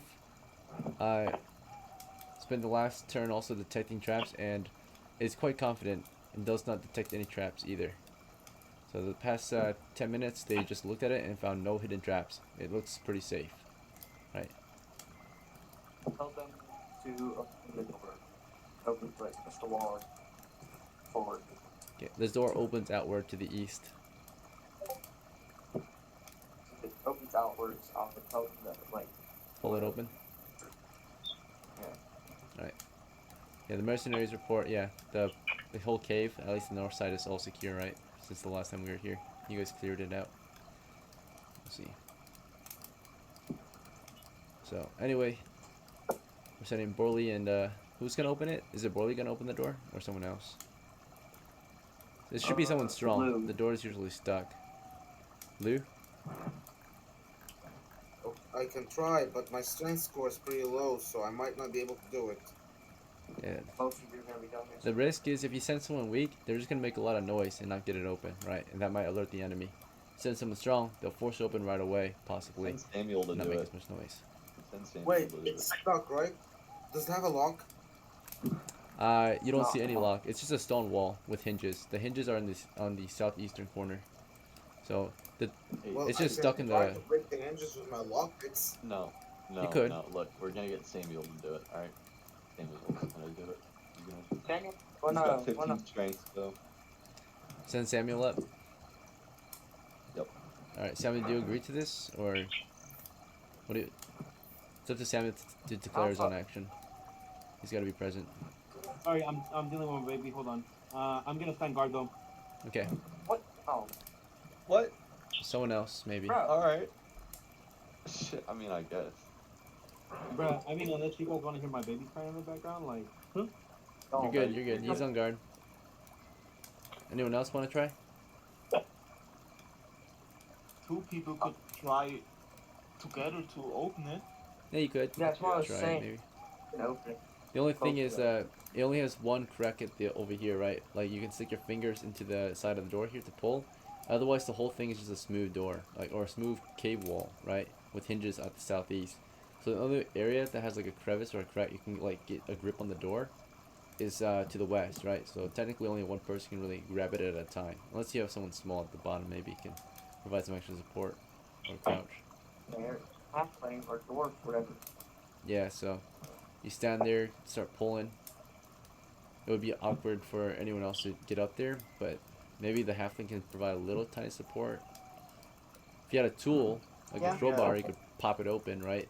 If anyone brought a tool. Yeah, my Warhammer, does it have a spike on one side? It does. A claw?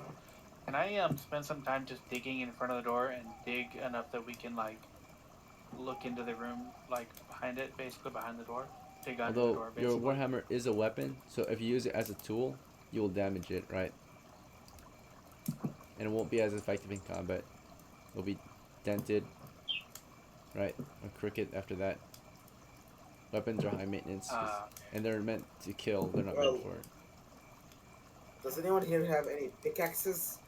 A pickaxe will be good. Yeah. I know I passed them out, but I don't know if we have anyone here with one. You'll have to check your sheets, guys. So yeah, Warhammer could be used, but then it's going to be less effective in combat, and it will be turned more into a tool than a combat weapon. Because the spike right now is sharp, right? You've got a sharp spike ready for armor penetration. As soon as you start using it against the rock wall, it's going to lose that sharpness, that extra edge, right? It's going to become a dull spike. Just that side, though. I could just use the blunt side afterwards and not have to worry about the spike side, right? Possibly, but it's only half effective still, right? If you don't have the full capability of the hammer anymore. Okay. Right, why would, yeah, so the benefit of having a spike and a hammer versus having just a hammer is going to be, you know, half effective, right? The hammer and spike guy is going to have the advantage over the hammer guy, right? So.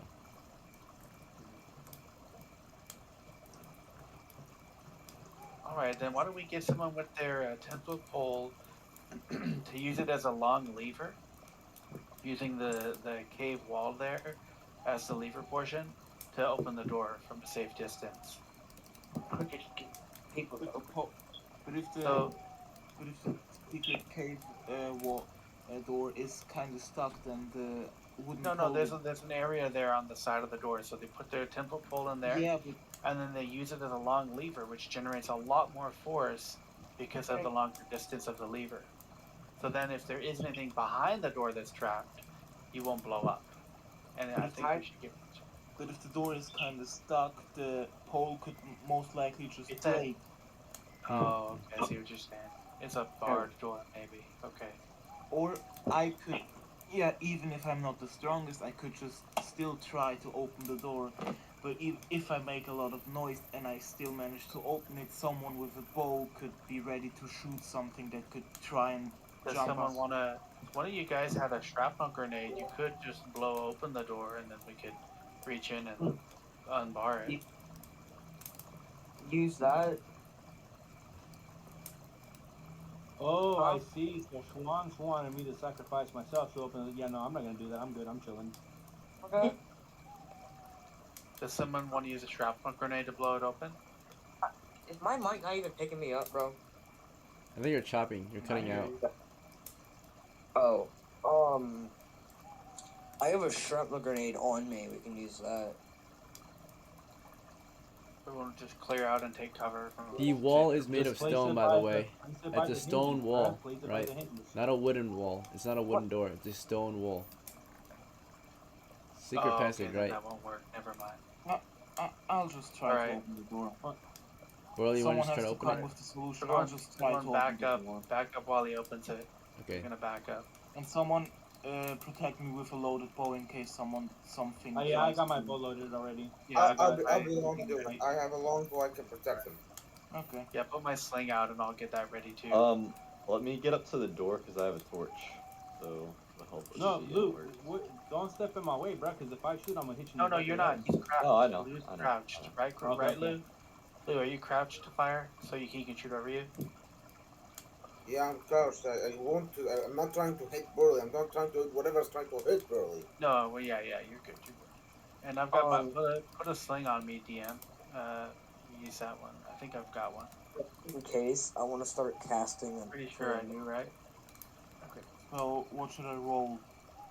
What dice? You don't have a sling. Just I want to start casting. What is it? Compel Undead. Okay. So let's try to get this more organized. I'm gonna like go around and you guys will all each have one move, right, per turn. So that way it's not just a bunch of chaos. Because you guys were openly discussing, right? I thought you weren't taking actions yet. So Borley is gonna start opening the door. While he's opening the door, Leaf, do you want to take a move for 822? Yeah. What would you like to do? I will also I'll pull out my bow, and I'll aim towards towards okay, so like the corner where he's standing, just in case like something comes. Okay, so you just aim your bow at the And I'll, at him, I guess. That's only. You want to like reposition maybe? Maybe get a better position to fire from, so you don't shoot him in the back. yeah. Can I like climb on someone's back? Possibly, but Like, can I climb on SCHWANZ's back or something? he's gonna be a standing target or a standing platform. Like he's not stable. So if you climb on him, you're gonna have an unstable platform to fire from. What you could do is you could just move to this north wall here, and now you've got a bigger line of fire or a bigger opening, right? See that? By simply just moving to the north. I see that. Okay. Okay. That works. I'll stand there and then I'll ready my bow. Okay. Yep. So Leaf is making his way to the north wall. Sean's as Borley is trying to get this door open now, he's starting to force it open. As Leaf is making his way toward the north, what are you gonna do? I'm gonna start casting Compel. Mm-hmm. Turn on dead. Okay. And then red. What do you want to do? It's 822. I'm just gonna have my shield up and crouch behind it so that I'm covered by my shield. Okay. And then Lou, you want to just be crouched, bow ready to fire, or something else?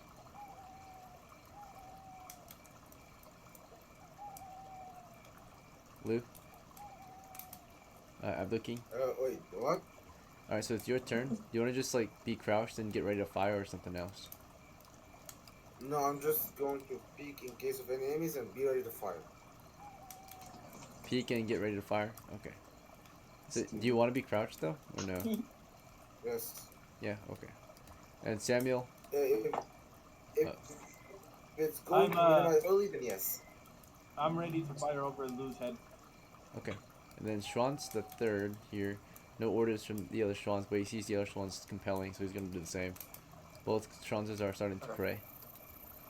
And then I guess this Schwanz will take a knee so that Monty can see and Joe can see. Monty, this is a retainer, right? This retainer is this. This is Reds, right? So Red, since you're just taking cover, Monty kind of does something similar. He just, or actually, he's gonna start praying too, like Schwanz. So all the clerics are praying now. Then Joel, from over here.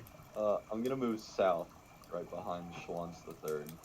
Okay, so you can't really see what's happening then, but you've got cover at least. So if you can't see them, they can't see you, right? Cover-wise. Okay.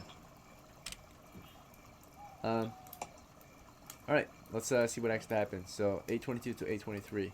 Right, BORLEE, you tried forcing that door open. You carefully tried to force it. Give me a 1d6. So do slash roll space 1d6 to force doors. D6. Yep, this is a stuck door. 1d6. 1d6, right? Yep. Okay. 3.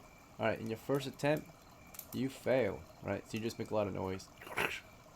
Right, just trying to get your grip on there, trying to pull this thing open. And because of that, because you failed, we have to do a noise check. Wandering monster check. Clear. So as you're working on that, you don't hear anything beyond the door. You want to keep going? Yeah. Alright, you keep trying to pull it open. 1d6 again. Anyone else want to switch their action while he's trying to pull the door open? If you're switching your action, you're just going to slow us down possibly, unless your action is important. So only speak up if you actually need to switch your action, right? Okay, BORLEE, go ahead and roll again. 1d6. 5. He fails again, and now we have to do another wandering monster check. Failed. So BORLEE, as you keep shaking the door, you finally get a response, right? See what it is. So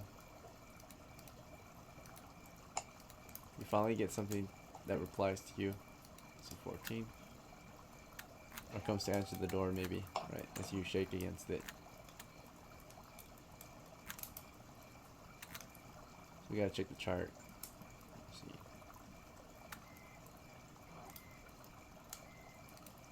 Right. Yeah. So, you're shaking it a bunch, and finally, we got some action finally. It's coming from, particularly it's coming from like a crevice in the, yeah, it's coming from a crack in the wall, particularly toward the north. Something's curious and peeks its way around. Its reaction to your crew.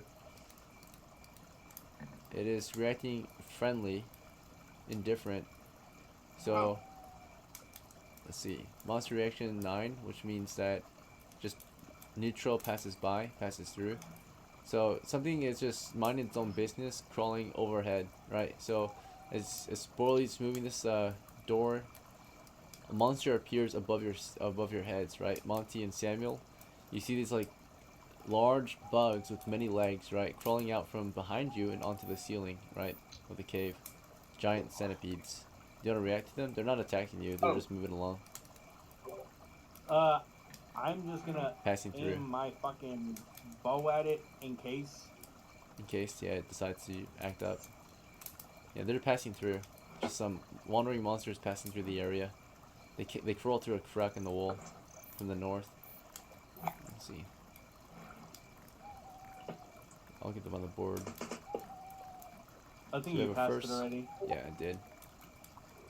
It's right there above the below the kobolds up top. Top up. Oh, that's a beholder. It looks like a centipede. There it is. Okay. Okay. Anyway, yeah, there's just 3 of them above you guys, just crawling on the ceiling. You guys just want to ignore them, or do you want to just be ready to shoot them, or do you want to shoot them? I'm just ready to shoot them just in case. Yeah. Giant centipedes passing through. Okay, BORLEE, you want to keep shaking the wall? Or I mean, pulling the door? I'd rather take a few steps back and wait if I will. the Bro, door everyone in your shakes crew on is its a little own. nerd. Everyone, wait, is that true? Let's see. Yeah, almost everyone in the crew is 7 strength. What the fuck?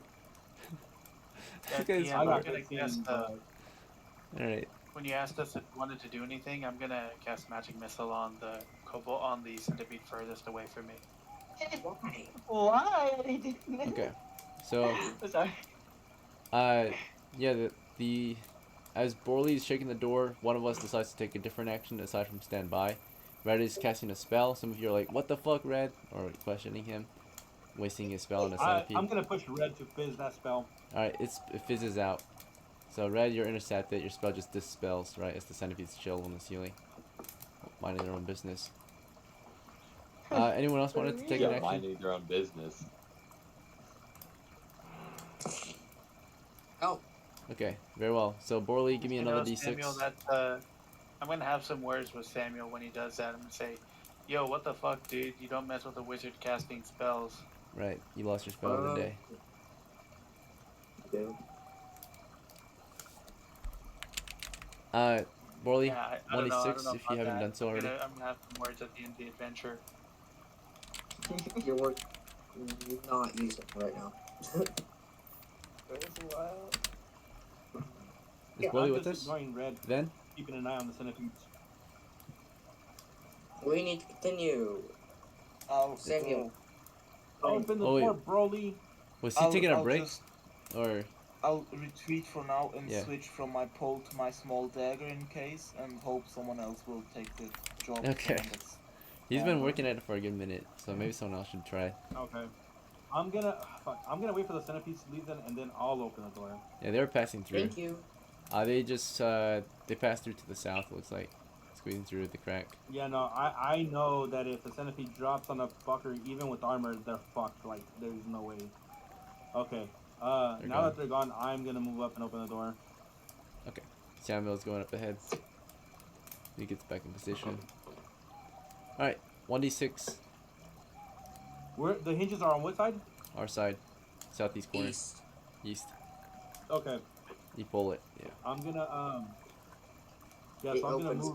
I'm gonna move to the west, so that I can just swing that bitch open, and then retreat. You gotta pull it Yeah, first, a and then little you more move to the west. Yeah. Yeah. I'm gonna ask SCHWANZ and BORLEE to back the fuck up to give me room to run. Okay. I'm gonna back up. Okay. How far? I need to cast. Like up to the north wall. Okay. Brother, you want to back up further? Sure. Yeah. Yeah. Okay, the fire's behind you. Mercenaries are just chilling there, eating some popcorn, watching you guys. Fuck this, I'm just watching. They're just watching. They're just I watching. got a 1. Watching you guys figure out how to open a fucking door. Right? Finally, Samuel opens I the got a door. 1. Yeah. The door Yeah, opens. as soon as I open it, I fucking run away in case something blows up. Right, let's check if there's anything there. Okay, noise check. Clear. And then position to the south. Clear. Right. So yeah, you quickly back up to the west about behind cover after pulling that door. You swung it open, slammed it into the east wall, into cover. Right. Lou had you covered with a bow and arrow in case something was there, but Lou, you see nothing. Right. Okay. No traps trigger? No trap trigger when the door was open. They already detected traps and they all found nothing. That was 3 different thieves. Okay. Well, I mean, there could have been a trap on the other side that they didn't see, but okay. Yeah, there could be. I'm gonna tell Broly that's how you open a door, Broly. That's wild. Alright. I'm. What's our next move? How do you guys want to proceed? Oh, yeah, go ahead. I'm gonna wait. I'm gonna put my dagger away back in the pocket. I don't know how you call it. In the pull? And I'm gonna probe the long. How do you call it again? Prod the floor? The hallway, the Yeah. small hallway. I'm gonna probe it with my pole in case, I don't know, Yeah. something is there. Very smart, very good. So you start prodding that floor, make sure it's safe. As you do that, everyone else, you guys want to start to move up and follow Borley or something else? Move up while I continue casting. Okay, so the party's advancing. Speak up if you want to try something differently. But now we're filing in after Borley. Okay. Clerics are still praying, right? They're still turning undead. There's been little to no sign of undead so far. The crew is just getting ready to move in. Borley, you prod it toward the south, and just like last time, boom, explodes at the far end, right? Tripwire.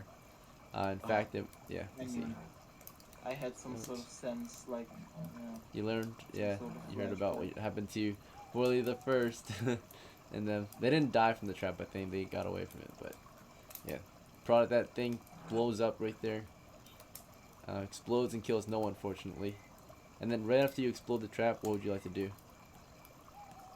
You disabled it. Just, Advance, or you know, probe again in case there's a backup trap. pro the They same would area, or do you want to explode, advance and prod You the never next know. area? You never know. Yeah, you prod But it- again, double prod, nothing there, right? In fact, as you're prodding though, we have movement, so something comes around the corner to peek to look at you. I'll just back the fuck up and let someone with a weapon take the front. So Yeah, if you I don't step out of the fucking way. die with my 1 HP. Mm-hmm. Wait, You can hold step on. out of the way, Can and I Lou's right see there it? to fire. Can I see it? Yeah, Lou. Yep, you see him. So Borley stepped out of the way, you can shoot him.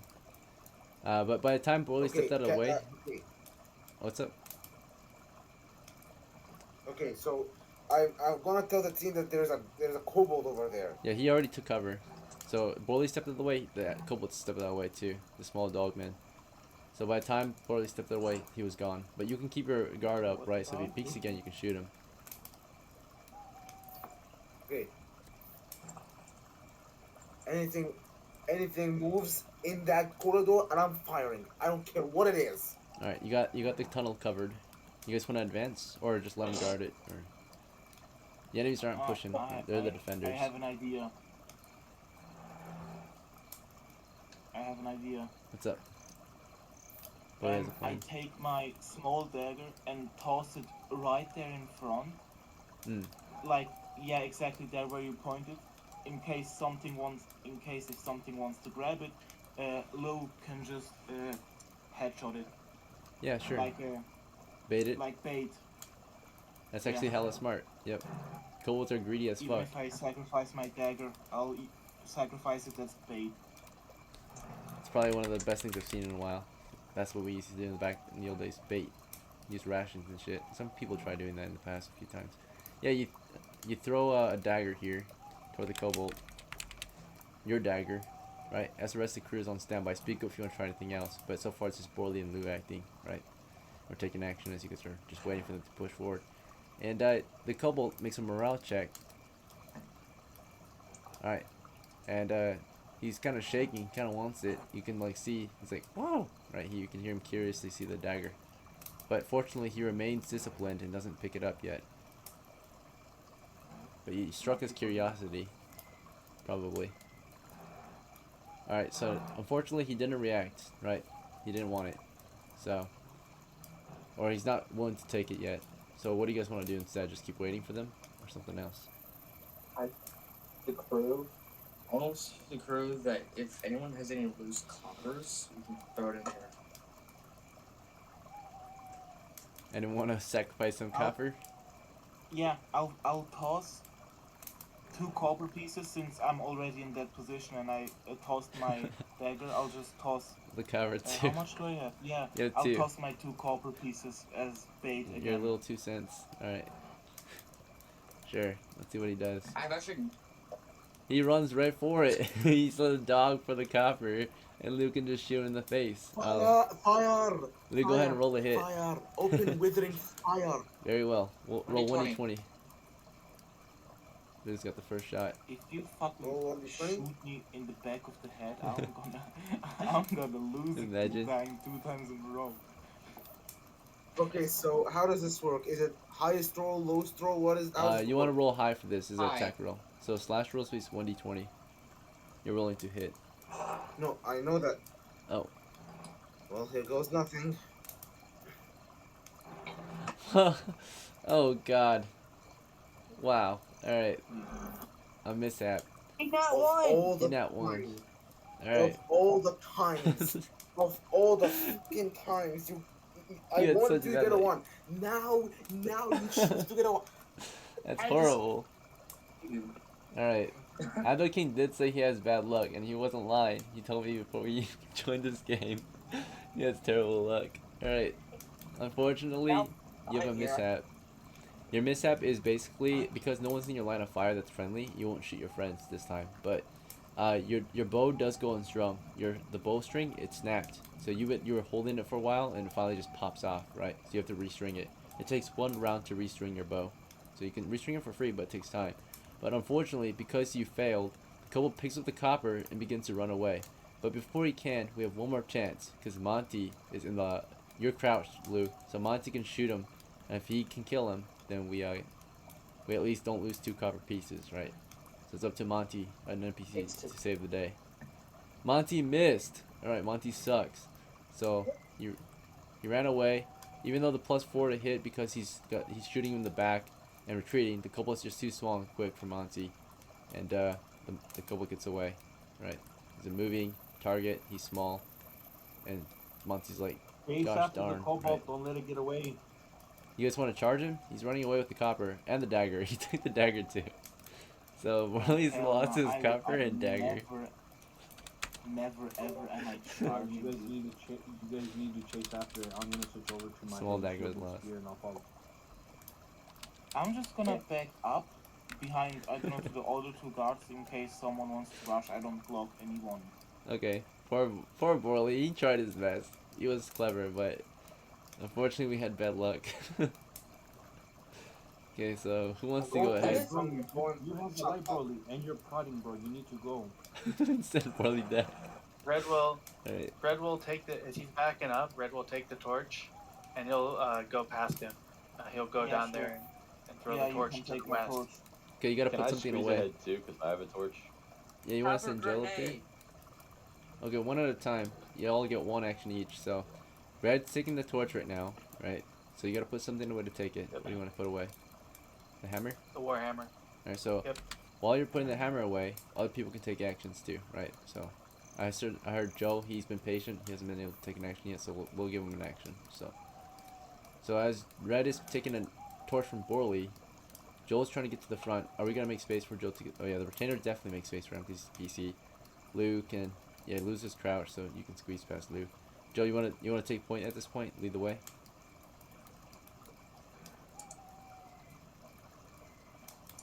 Pinecone, Joe?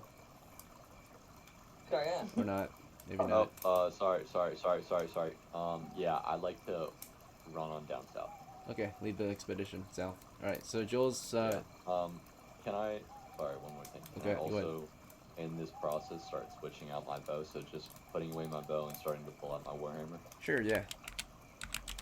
So, and you're exploring to the south, right? You're not running. Because running, you won't be able to, Yep. yeah. Just one. Okay. You just explore southward. The rest of the crew wants to follow, right? Or something else. Yeah. Right. Casting undead. Still casting on. Did I string my bow back? Yep, you're good. Your bow's good. Yep, you're good. Alright. Don't shoot me in the head. So the crew is going in. Who goes in right after Joe? Who's second?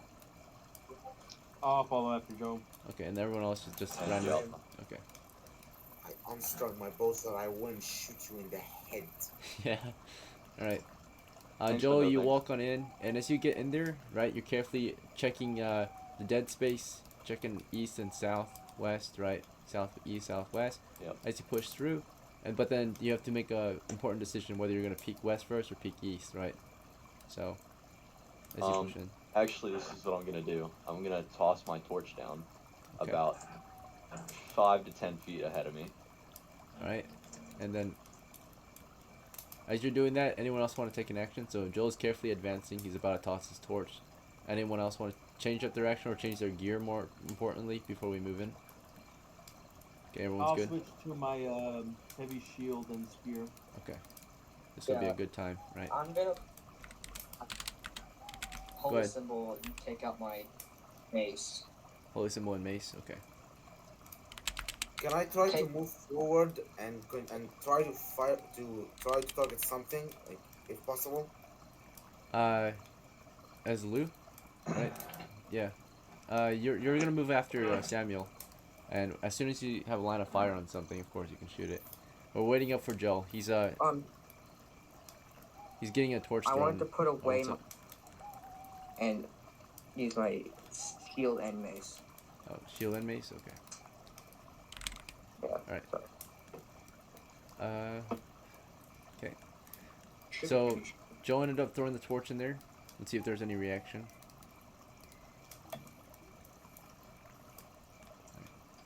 So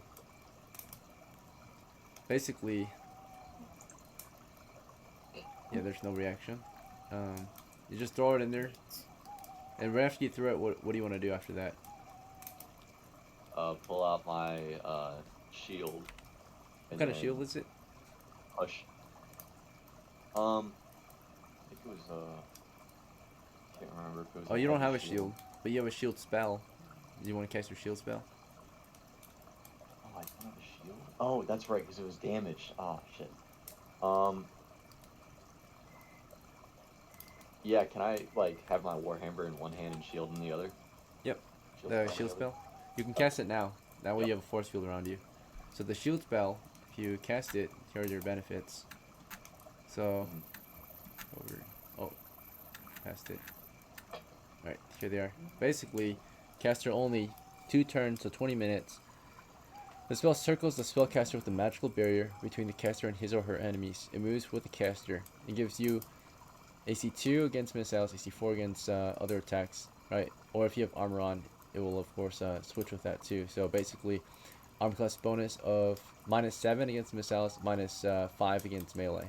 Okay, so that stacks on top of your body armor, right? So you got a huge armor class bonus now, the force field, right? Yeah, okay. Let me get that ready.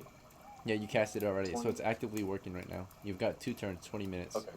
So before it runs out. Cool. The current time is 8:30, so we'll run out at 8:50. Okay, with that, you want to charge or something else? Nah, I just want to move to at normal speed to the south wall, or base of the wall. So you're moving toward the south wall now, right? We're gonna make sure it's cleared. And let's see. Okay, this area was clear. This area was kind of clear. This area was clear. All right, let's see. West clear, south clear. Okay. Over here, we have in this area we got.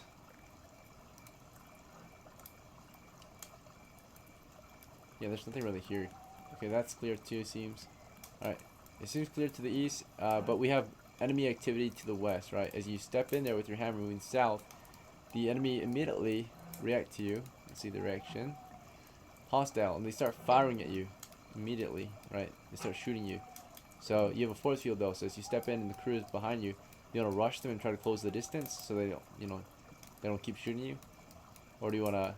No, I want Samuel on my ass, so I'm going to wait for Samuel to get right on my ass. Okay. So that way he's not really affected by the fire either, right? Okay, so you're going to... Because he would...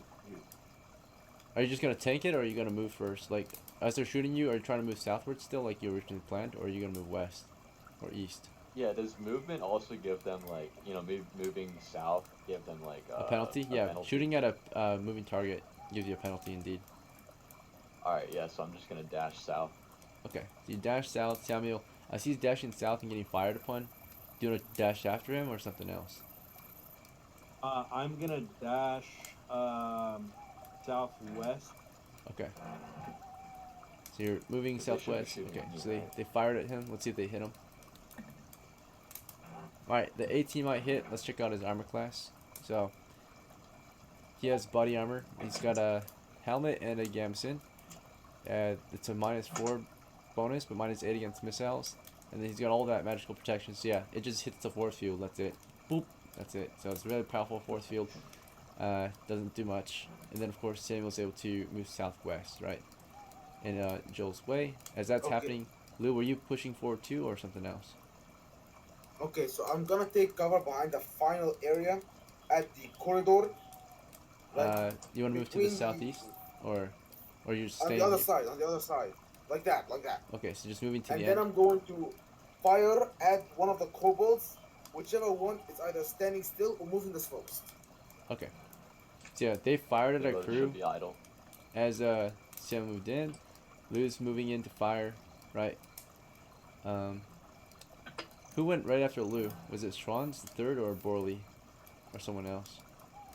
No, I would stay behind. I would let the others pass. Okay. It wouldn't be me. Okay, so the SCHWANZers are not going. Anyone else want to volunteer to push ahead? The SCHWANZs are chickens. Yep. Hey, Yep. I will. Alright. So you hear Red pushing through, and he's taking out. He's dropping the torch and taking out his warhammer as he goes. Okay. In that case, I could pick up the torch so it wouldn't. Yeah. So at least someone would be holding the torch. I'm basically spending my whole turn charging at this point, so never mind. Can't take that many actions. You have one action, okay? Yeah. We know how this goes. Alright. So you're dropping the torch, headed in, pulling out your warhammer that you just finished putting away or something. Right. Let's see. Alright. And as you're doing a gear change, as the enemy, of course, are firing, so at this point, Samuel, you move to southwest, and you're blocking the enemy fire, but they're about to fire again. What do you want to do? Do you want to charge them and stab at them, or something else? There's only two. Yeah, I'll charge and stab one. Okay, so you charge forward to stab. Joel, as he moves forward to stab at them, do you want to move forward and attack too, or something else? Yeah, just along the south wall, because I want to give Lou enough space to shoot at one of them. Okay, so Lou, you moved into the chamber using the wall as cover, but when you took aim, you see Samuel and Joel, or mainly Samuel, he's in the way. If you fire, you're going to shoot into Samuel's back. So do you still want to fire, or do you want to just wait? Or something else? He's in your line of fire. Right. So I'll assume you're just going to be on standby, Lou, just ready to shoot in case Samuel goes down or makes space for you. Is he okay? Just say that. I don't think Okay. he's responding. Yeah, so Samuel, you move forward. As you press ahead toward them, they fired another round of shots. They would fire as you moved, and they would start moving away right after. You're moving toward them. They try to hit you, and they miss, yeah.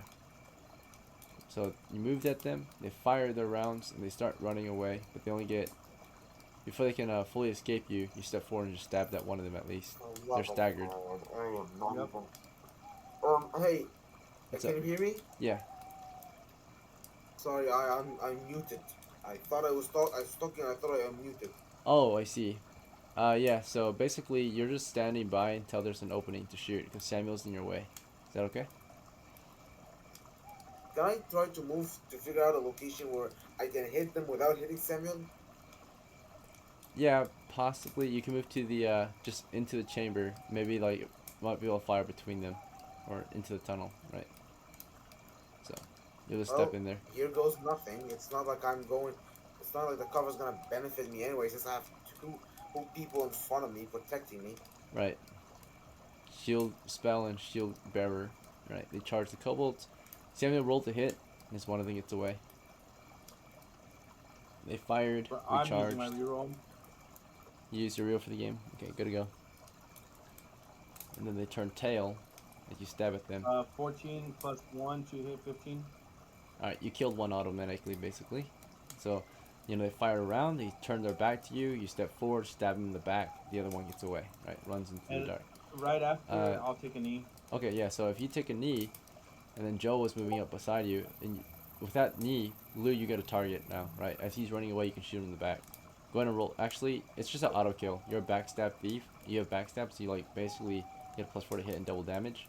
So this guy's doomed. He has, like, no chance. You just auto kill him. Hell yeah, boy. Don't let them get away. So Lou auto kill that guy. Samuel kill this one. Do not turn your back onto the mercenary. Yes. Or the assassin. Right. My guy looks like he's from the Dark Brotherhood, though. Hold up. Yeah. Looks like he came from the Dark Brotherhood. Alright, the rest of the crew is able right to push up if they want. Leaf, you want to advance into the chamber with them? Or the tunnel? Making good progress now. You want to go in? Yeah, It seems clear for now. I'll head south so that she can get in, yeah. Alright, all parties I'm gonna advancing? pick up that. I'm gonna pick up that copper piece and I'll give it back to BORLEE.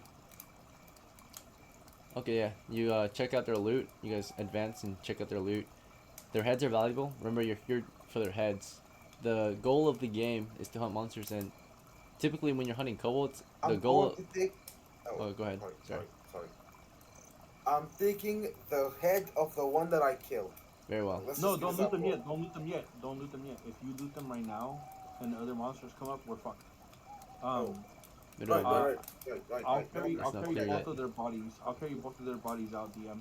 So as you move up to the next position, you guys receive enemy fire from the west, from the dark. You can't see anything down there. You're just receiving enemy fire from the shadows, right? So we're being fired. Oh, nat 20 on our Joel, sadly. So the 2 was on Samuel, nat 20 on Joe, as Joe was, standing beside Samuel. He gets auto hit because that's a nat 20. It goes through his force field. That's so sad. Poor Joe. He's about to die. He took half damage, so that's 1 damage. Joel has... Okay, actually, Joel, you survived. Nice. It's half damage because they're kobolds. You're 2 of 3. You could have died almost, right? You got shot, though, just now. It went through your force field somehow. Lucky hit. Okay, I have a plan. They hit a nat 20? They got a nat 20 on you. Auto hit. Oh. Throw the torch to the west. Alright, so... Exactly. Oh, wait. It said nat 20. It's a minimum of 2 damage, actually, so it should have been 2. So you got 1 hit point left. If Joel's hit one more time, he's dead. Alright, anyway, you guys want to throw a torch? With my shield. Okay, 1 move. We're in combat now. We entered combat because the enemy's attack, so... Samuel, you are about to start looting, but we get fired upon. And you suggested the crew, don't loot yet. The enemies are still near, and they were, right? So Samuel, do you just want to defend at this point and charge, or something else? Yeah, I'm not gonna charge. I can't see shit, but I will step in front of Joel and I will defend him. Protect them? Okay, so you just stand there and fully protect them. If you crouch, you're only protecting half of him. Poor Joe. Well, then we both crouch. Yeah. Then we both. Oh, you both crouch? Yeah. If you both crouch, then Luke can fire. No. If you can see them, of course. Okay, yeah. But we can't see them yet. We need to throw a torch down there. So Lou's at the ready with the fire, but we can't see the enemy yet. So, Lou, do you want to take an action? Or do you just want to take cover behind them? It's combat round 1. We enter combat again. I still have my shield, right? Like, up and running.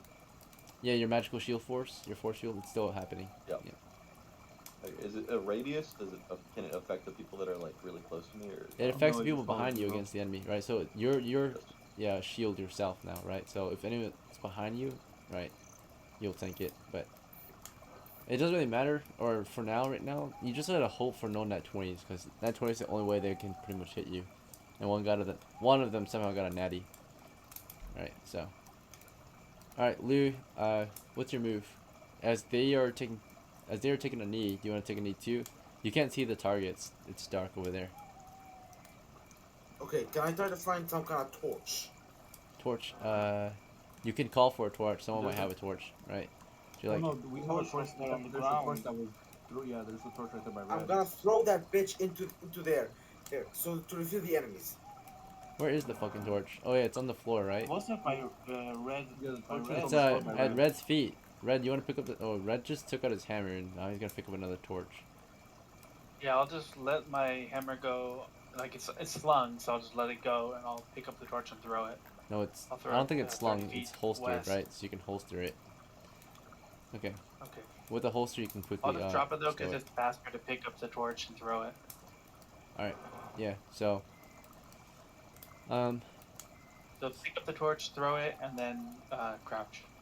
Okay. If you have a holster for your weapons, right, it doesn't count as a move to stow it. So, if you didn't have a holster, if you were putting it in your belt, that's when it counts as a move, right? So you gotta open your belt up and squeeze it in there. Holsters allow for quick draw, right? So you bought a holster for your... That's why I had you buy a holster for your hammer. So you can quickly holster it and grab the torch. Okay. So, anyway, you holster the hammer quick, and as that's happening, you're kneeling and picking up the torch. So right. As he's picking up the torch, getting ready to throw it, right? Because he's got to put the hammer away, pick up the torch, and then throw it. So picking up the torch is an action, right? And then throwing it is next round. Lou is just calling for someone to get a torch thrown, possibly, right? That's what it sounds like. While you're saying that, Lou, do you want to take cover behind Joe and Samuel so you don't get shot? Yeah, I'm gonna take cover because I do not want to get hit. Okay. Can I And move then, north? yeah, fall back. Yeah, DM, did you hear? Did you hear what I said about crouching too, DM? You want to crouch? Yeah, you're crouching, dude. You're picking up a torch. Okay. All right. Let's see. Why you being a weenie, Schwanz? You have a shield, bruh. I'm trying to get my bow out, so. Leaf, do you want to fall back then?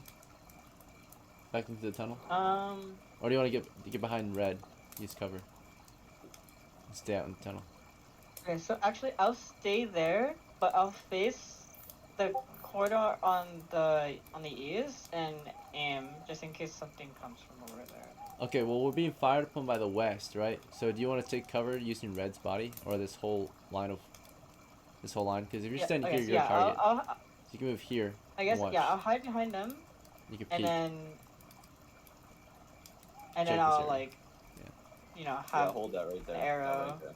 Hold that point. shooting in this area somewhere. This is supposed to be 15 with on the floor. So, alright, so red's picking up a torch. Everyone else is just kneeling and waiting for, a torch. Leaf is running cover to the east. Bow out. Schwan is falling back to get a bow. The other Schwans is waiting to push up. Borley unfortunately has no weapon, so he's just chilling back here with his pole. Monty is just chilling there too. I don't think he has a weapon. He has a sling, that's it, right? Let's see. Little Monty. Borley said a while back that they were picking up that torch. That's the one right there. Oh yeah, yeah. Borley, you can have the torch. That's right. Borley, you have this torch. Good call. Let's see. That was Borley. Alright, so Borley, do you want to take any actions, Borley? From back here? Or do you just want to wait to push up? I'll wait. Just wait. Okay. Yeah, because you can't really do much at the moment since all these SCHWANZs are in the way, right? Okay, yeah, we're taking fire still. So we have another enemy fire round, right? So as we're chilling here, they load up and fire again, right? As we're doing they're not just waiting for us to grab our shields or torches from the ground. They're just gonna keep shooting at us, right? So as we're doing our thing, they're doing their thing, which is shooting us. They fired against Samuel. I think those were both misses with Samuel's heavy shield and good armor. So he tanks both shots, right? And as he tanks it, these guys remain behind cover. Red picks up a torch after holstering his hammer. Okay, so torch is attached. Okay. Oh.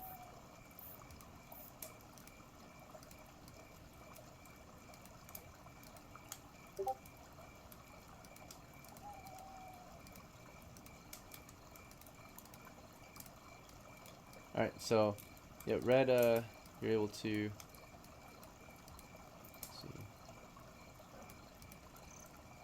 go pick up a torch, put the hammer away. Leave is providing cover to the south. Let me check if the south is clear. Let's see. It is clear. Okay. At least for now. And then these guys are switching gear. Schwanz was bow, right? What kind of bow was it? Combo, knocking arrow. Combo. Okay. Alright, the rest of the crew is just waiting to push up, right? We get a torch thrown. How far do you want to throw it, Red? Up to 30, maybe 60? So actually, since I picked it up, I'm now doing something different. I'm actually going to go and cross to the north with the torch, and at the same time, I'm going to say, Schwanz, get a grenade and follow me. Okay, so you move to the north and you tell the Schwanz to get a grenade, okay? And Yep, so I'm gonna be behind cover with Schwanz and up there. Basically, I can push him if I need to. Alright, so as Red is moving over there to Schwanz, tell him that he needs grenades for this next round. Samuel, do you just want to stay crouched or something else? I'm gonna tell them to throw that fucking torch. You know what? Joel, go into my backpack and grab a tinderbox and torch. I have one. You can light it. Okay. Yeah, I'll be doing that. Okay, Joel, you're going into his So, stuff. let me put down my warhammer. Let me holster it. Yep. And then like go through his backpack, get the torch, and start lighting it. Sounds good. So you're gonna spend this round getting the gear out. It takes one round to pull the gear out. You like pull it, yeah, and then next round you can start lighting it. So right now you're spending 1 round to get the gear out. Blue, if you want to, you could suppress. You could if you want to risk it. If you want to risk it, you can peek and fire. Just suppress them, like fire blindly, right? As long as they're in the line of fire, there's a chance you might hit something, right? So you just try to fire straight down the tunnel. You could fire like won't that be the negative? I mean, obviously because of darkness. It's just suppression. So if you get a nat 20, as long as they're in the line of fire, if you get a nat 20, it's an auto hit, right? So it's like just a suppressive fire. Lucky, you're just firing to get a lucky hit, or just to keep them from like cover down, right? So as you hear Samuel get hit by stones, that's when you can peek and fire, so you don't receive fire, because Samuel just got hit, right? So that's your moment to peek and fire, right? Return fire. Well, do you want to try it? Well, maybe. I don't know. It's a bit risky. I only have 3 HP and 8 AC. Yeah, that's true. So I don't know. Okay, you think about it. You don't have to do it right now. You can think about it. Alright, Leaf, on the other hand, you're covering down the east, southeast, right? So for now, it seems clear. Do you want to just keep covering down or something else? You can also advance if you want. I'll keep covering. Okay, keep covering. Yeah, I'm just gonna keep covering. Sounds good. You're watching the crew's eastern flank. So in the SCHWANZ, you got the bow out. Says you notice, of course, Red is making his way toward you right now, or is about to, right, for this next combat round. Do you want to move toward him too, or something else? He's like moving toward you and telling you, get a grenade out, right? Yeah, I want to get my grenade out and ask him what does he want me to do with it. Okay. You can reply next round. Let's see. So you're pulling a grenade. He's telling you to get a grenade out. You're pulling it out as he's telling you. SCHWANZ the third, C1 back here, just standing by. Bottleneck. This is a bottleneck right here. Monty's just standing there. Borley, you want to just stand around still, sadly, since, we're bottlenecked here. I'm gonna ask those 2 guards by the campfire if they can give me something sharp and pointy. Okay, yeah, go ask him to borrow a So I weapon. have a weapon. Yeah. Let's see. So anyway, what actually happens this round is, Red, you run across, and the enemy fire, and they continue to fire against Samuel, fortunately, not against Red or anyone else. They fire at the closest target that they can see, which is Samuel, to bombard his shield with more sling fire. Alright. Nothing hits. Counter rolls. We're in the clear still. Yeah, and then let's see. Red, you got the SCHWANZ. SCHWANZ got the grenade out. These guys were just on standby. So what do you want to do now that you're with him? You can't take cover because he's bottlenecked, so you're like only halfway in the. Yeah. Half your body's exposed, half of it isn't. So I'm handing him the torch, and I say, "Follow me." He can't even grab it. He has a grenade and a compo out, so you're gonna hand him the torch. To drop something. All right, so you're gonna hand him the torch and wait for him to take the torch, or are you just gonna drop the torch next to him? So that's up to him. If No, I'm handing him the torch. Okay, SCHWANZ, do you want to take it? I've got my shield. You have to drop your bow for that. If you I'm have gonna the put torch. away. You gonna stow the bow? No, I want to put away my combo. Okay. So you're stowing it. So you gotta take a moment to stow it. As Red just passes you the torch. Okay. Okay. And then Red, after you pass him the torch, what was your next move? I'm heading west. You can't take an action, cover. but you can take a movement. Yeah. Because your action was to give him a torch. So you're moving west? I've got my shield out, so I'm gonna head west. Okay. So you pass the torch, you're heading west, and Samuel's under fire. Okay, back to Samuel. You just want to keep waiting there? Oh yeah, Joel got the tinderbox and torch out, so this round he's on his turn. He's probably gonna say he's gonna light it. So for your turn, you just want to keep crouch? Yeah. Okay. Yeah, I'm keeping cover for them. Okay, Joe, it's your turn again. You have the tinderbox out? Up. Yeah. Now you're doing the lighting, and then Red. You just want to move beside Samuel or something else? I'm gonna hold where I'm at and wait for SCHWANZ to start moving. Okay, do you want to crouch here, or do you want to just keep standing there? Crouch under my shield, yeah. Yeah, sure. And Lou, do you want to keep waiting behind the shield wall or something else? Okay, so there's still no torches. Not yet, almost. We're about to get it lit, man. That's it. I'm throwing suppressing fire. I'm behind a shield wall, so most likely I won't get hit either way. Alright, yep. Lou's laying down suppressive fire. You're gonna wait for the enemy to fire, and then you're gonna peek and fire, return fire, right? Because they have, after they fire, they have to load up again, so they can fire again. And while they're loading up, as long as they don't have cover and are exposed, you can light them up, suppress them, right, in the darkness. Leaf, do you want to continue covering down the east or something else? There's nothing coming here at the moment. At the moment, at least. Clear. So, Yeah, I'll just chill. Just chill. I'll just stay there. Very well, Mr. Leaf. SCHWANZ, for this turn, you got the grenade, you got the torch. What's your next move? I would tell SCHWANZ the third to move, start moving north. Okay. To get out of the way of the others. Alright, you say, SCHWANZ, out of the way! Right. And he's backing up, and then, as you're saying that, you can take an action still. Yeah, I want to crouch and start moving towards red. Okay. So you're crouched, moving toward red, and then Monty is just gonna hang out here, I think. His master is red.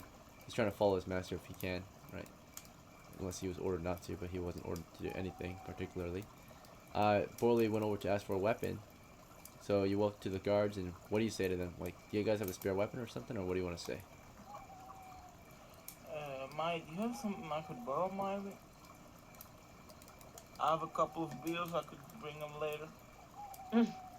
Alright, so the guards are kind of uncertain and confused. They're like, what do you want to borrow? Something? Anything short, pointy. Short and pointy. Say a weapon. Just say weapon. A sword or something, a dagger. We're gonna need some collateral. What do you got? Barely anything. Or soul. Alright, so they're thinking about it. Your next turn you can figure it out some more. But it's a 10-second interaction with the guards. Alright.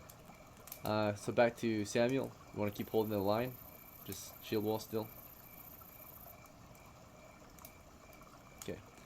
Yes, sir. Sounds good. Joel, you now have a freshly lit torch. I'll put on your character in a moment. Let's see. Yep. Freshly lit torch. Throw it. Throw it. Yeah, Just throw it immediately? Throw it. Yeah, hold on. It's a fresh torch. Alright, I'm gonna chuck it over Samuel about, You can throw let's say 30 feet. 30 feet? Okay, let's say, how far is 20 feet? Well, if you throw it crouched, you can only do half. But if you stand up and throw, it's 30 or 60. You can do a forceful throw, I still right, have to my double. Yeah, I'm gonna just, because I still have my shield, so I'm gonna stand up and throw it. Okay. And then, yeah. And get like, can you show me how far like 20 feet is though?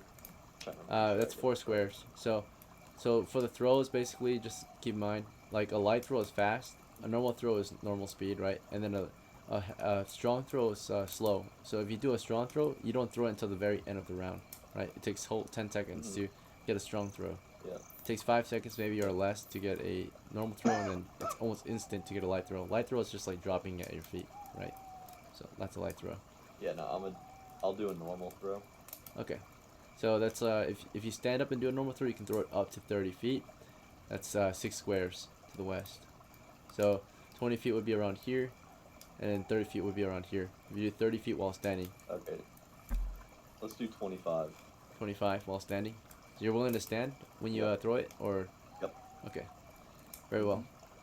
And then as you're about to do that, Lou. Oh yeah, I forgot. So Lou, last round you suppressed them. So let's see if you got a hit. So I forgot to check if Samuel got hit last round. So come on, Lou. So Samuel took fire last round while everything was happening. Here goes nothing. Nothing hits. Yep, Lou rolled a hit and didn't get anything. So yeah, it's just a random chance to get a hit, right? As long as they're in the line of fire. And if you get a nat 20, there's a chance you got a hit, right? Or you know, that's an auto hit as long as they're in the line of fire. Okay.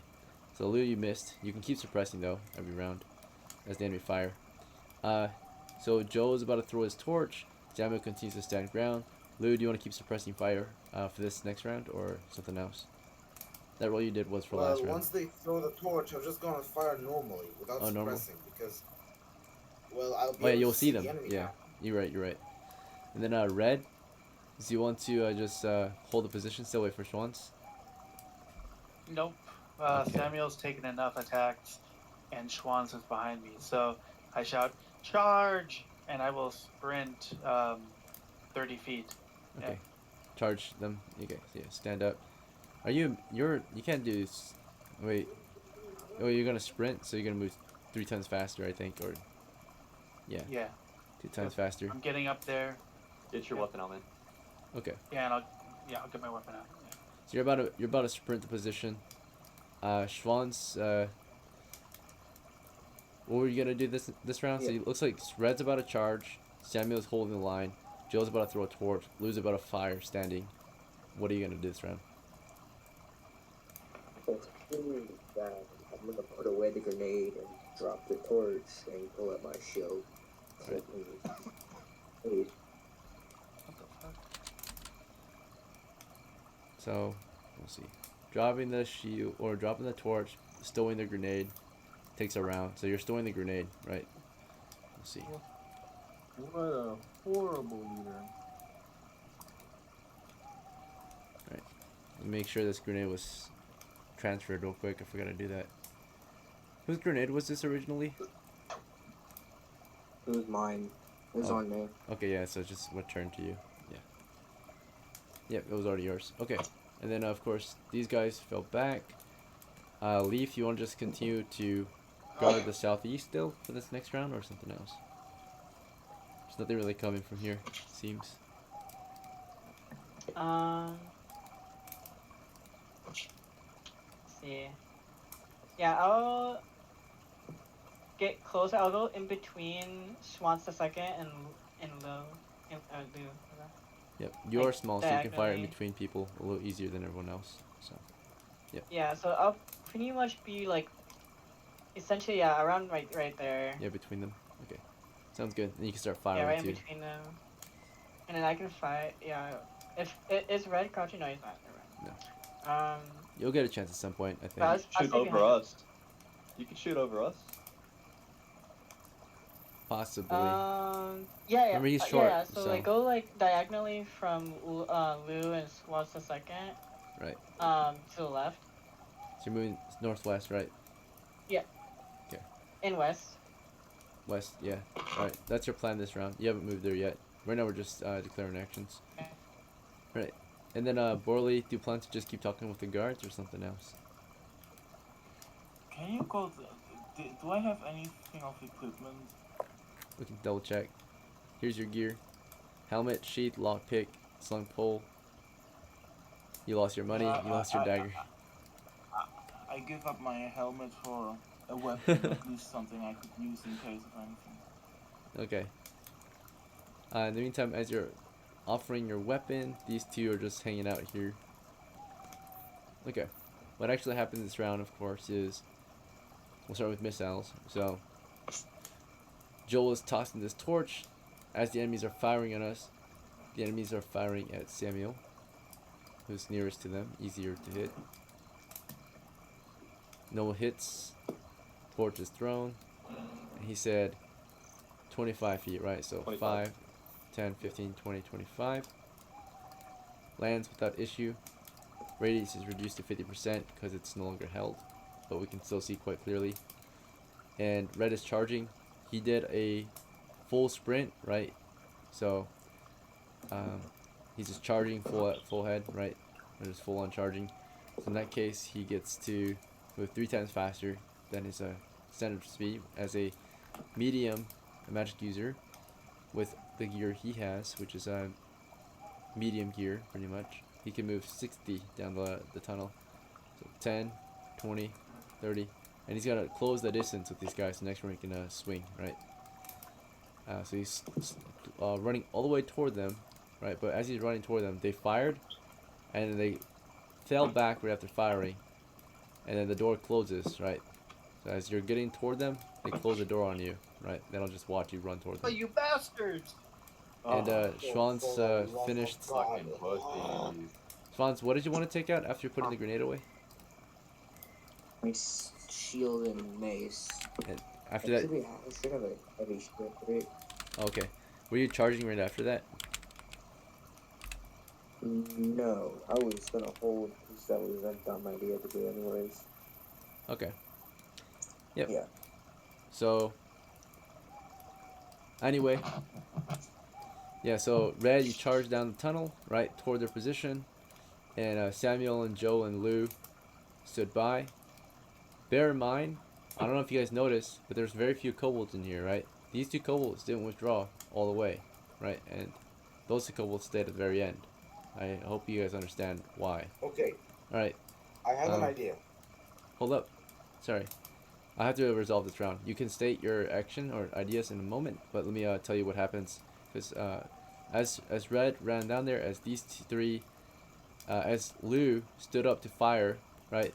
And Lou, I'm gonna say you're able to shoot the kobolds before they can leave, because right, they fired at us, you can fire at them, and Red was running all the way down, full sprinting, right?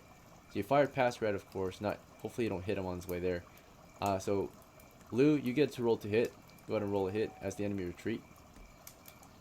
So you clearly get a roll a hit. Leaf, you too, actually. Leaf, you get a roll to hit too. Both of you roll to hit. What? Two rolls? Two rolls? Just one roll. Game, if they were gonna retreat, wouldn't they get the auto hit on the back just like they did with the So- Shogun? Yeah, pretty much. It's not an auto hit Should I roll? technically. It's just I just don't want you to roll because it's a waste of time because I know you're gonna hit, right? 1d10 or 1d20, my bad. Or So I'm just gonna. I'm gonna. Yeah, just roll though. There's a chance to get away because they want to survive. So go ahead and roll the hit. See if you hit. You've got a high bonus to hit as they retreat. So they fired and they turned tail. So what is the roll here? Oh, 1d20, 1d20. Yeah, you're rolling to hit. Anytime you roll to hit, it's 1d20. Attack roll. There it goes. 2 and a 3. Okay. Yeah, so I thought you guys might miss. So you guys do miss. And possibly you even hit Red as he runs down the tunnel, because I'm gonna say Red stick to the north wall, so Lou's got a clear line of fire for sure, but Leaf doesn't exactly have a clear line of fire, so he might hit Red instead. So Leaf, I need you to roll again, but you're rolling against Red, Oh fuck. okay. because he's running down the line of fire, and as we know in real life, you're never supposed to lay down fire when your guys are in the way, right? So the firing line. So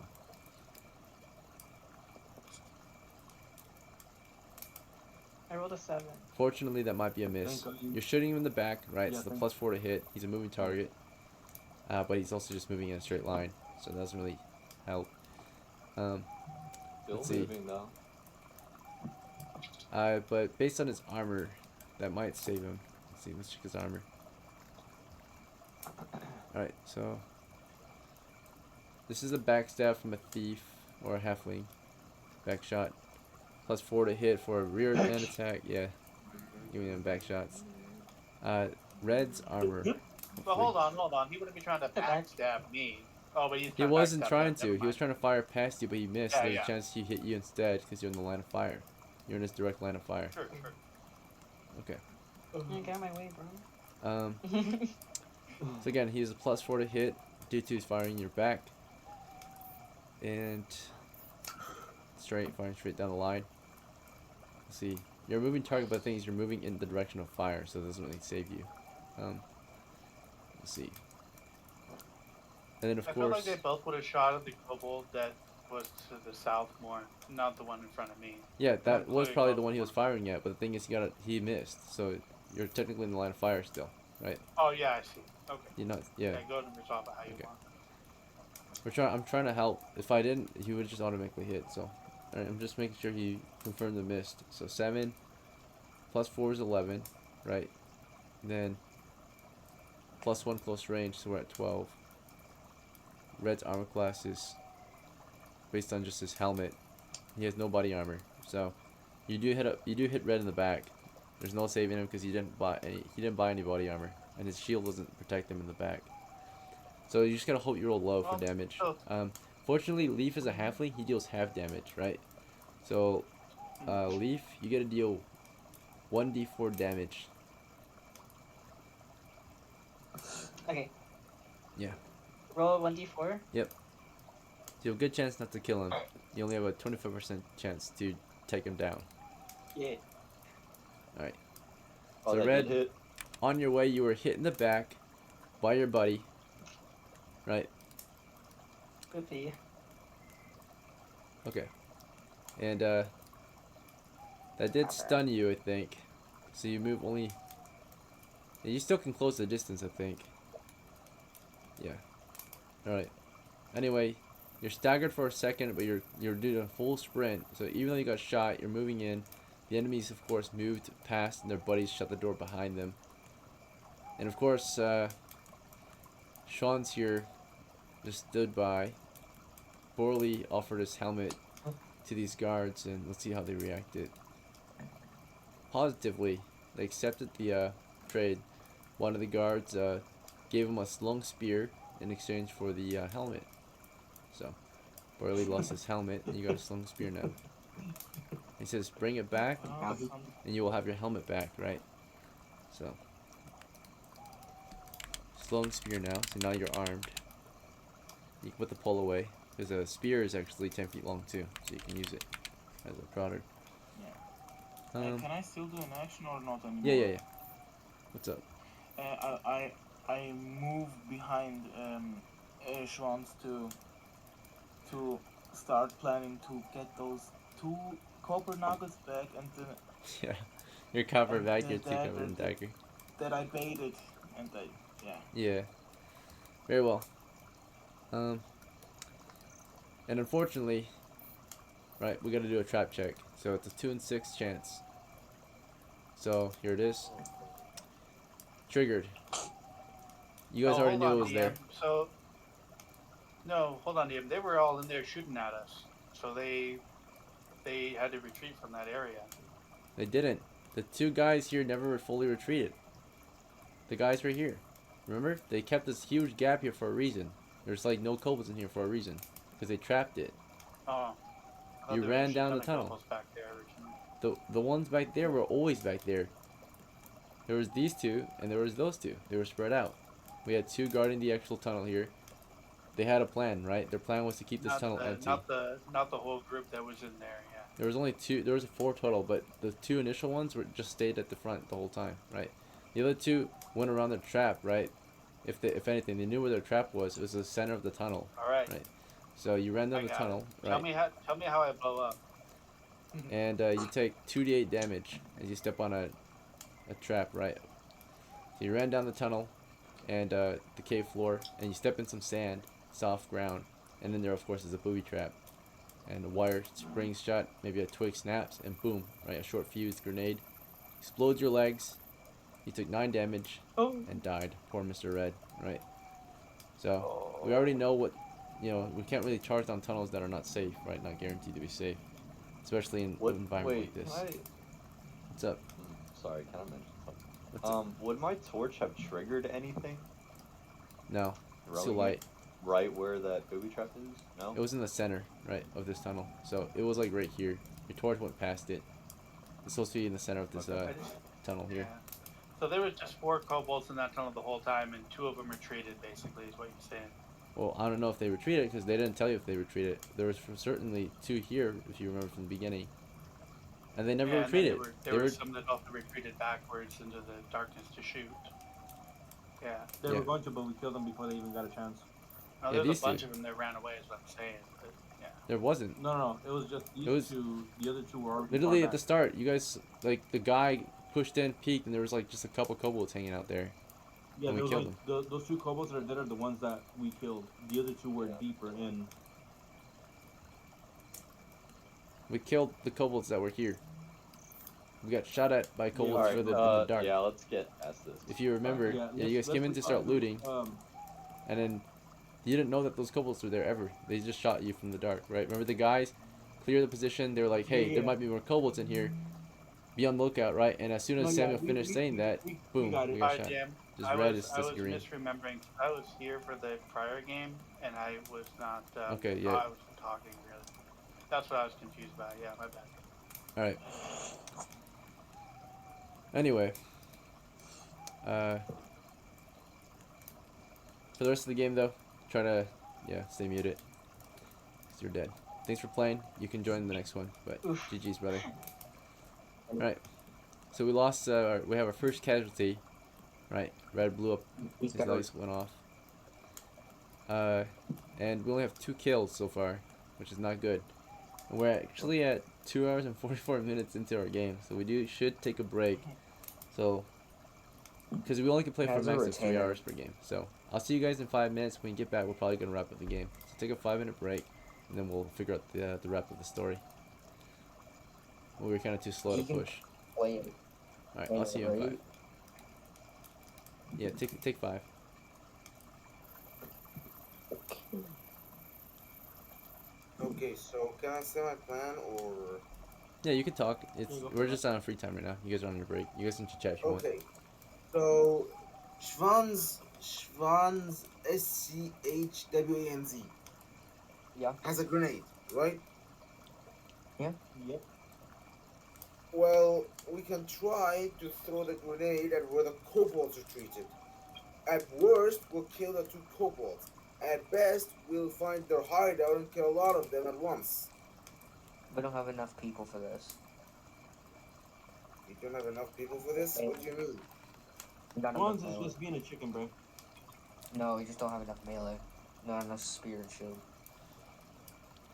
Wait, you don't have enough spearmen? We don't have enough spear and shield, no. Well, I can try to shoot with my Bro, bow and arrow. Red is dead. I can We like get his grab it shield with like right there. a Boom. string That's or another something heavy and shield. just shoot it. So, hold on. I would do that if a majority of us were spear and shield, and then 2 of us were longbowmen. But we don't have that. Okay. We have BORLEE has a spear. spear and shield. Red died with the heavy shield. We can get the heavy shield for BORLEE, Yeah. right? I have a heavy shield and a spear. Since we're, Boom, that's since we're in a two break, spearmen. since we're in a break, I'm gonna remind Samuel. I think he's only got like 1 or 2 HP left, right? BORLEE? No, BORLEE never got hit. Yeah, but I No, only Samuel. have 1 HP. Samuel. No, bro, I Yeah. never got hit, bro. I got 70 Yeah. points. Just reminding you that one of the guys is injured badly. No, yeah. Joel, we're not gonna have Joel push forward, bro. He can hang out in the back. You can still play. You have a retainer.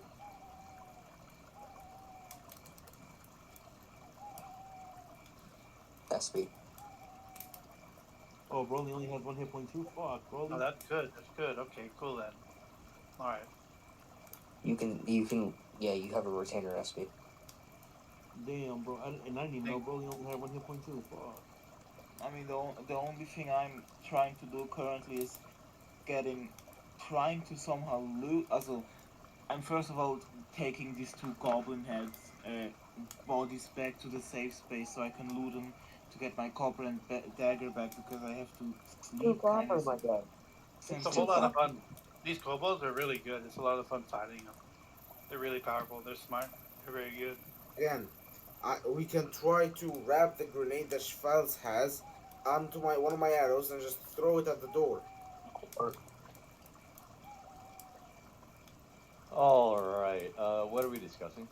The way you think it would. We're discussing how people are dying under Schwann's leadership. Oh, cool. I'd like to, just put it out there. I'm keeping you roll. safe, bro. I'm keeping So you safe. it's okay. I didn't die under his leadership. I died from my own mistake. Yeah, you shouldn't run out, trigger a trap. I did. Yeah, that was totally me. That's not him. Don't blame him for that. If anything, maybe even I don't get any money or XP because I didn't do anything this game. I just died. I mean, what I could do is take both the dog human bodies to safe place, behead their bodies, take 1 head and give them to your next character so they have a star or something. Alright, Don't worry look, about I it. think what we're gonna do here, okay, here's what I want the plan to be. So I think what we should do is obviously check for any more booby traps, which there shouldn't be.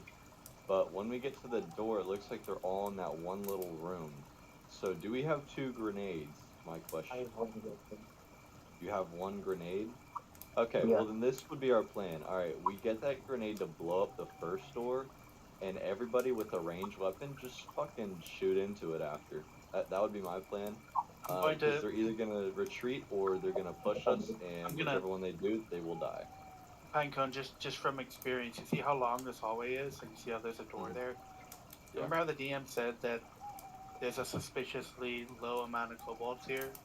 Yeah. Well, it's because they're waiting around the corner to kill us. So if we go down the Song Hall, we're gonna be nowhere to Jump escape. like Jujutsu Kaisen. So Where do you all we're think they're gonna doing come is from? from the south. So we need From to the actually south. leave. You might have This to is go a east and south, and then try to clear the south area. but it's the East same. anyway. Right. It's the same issue. This area is not defendable. It's a murder hallway. Is what it is. We Okay, don't have any so cover here. It's a murder hallway. So we should should leave. should push back. Okay. Yeah. Okay, I so have an idea. east and I have south. an idea. What if we can try to what if I throw an arrow in the southern area so that the kobolds arrive? But before I do that, all of us would retreat to the hallway so that we can target them one after the other, one after the other. Force them into single file so that we can murder them easily. The kobolds won't Okay. push like that. They shoot at us from range. They never engage Yeah. because they're weak melee. But what if he's got a point though? What if we counter the ambush? What if we just flip it now that they're behind that door and push west? And if they do want to ambush, let's assume that there's gonna be 6 on ambush at least. We just Gentlemen, grenade Well, them, kobolds. right? Your break Kobolds is are over. groups of like 15. Let's get back into it. Groups of So, 17. All right. Unfortunately, we only have 10 minutes of game time remaining. So to wrap up the story for the night, if you guys do want to keep playing, we can have another session soon.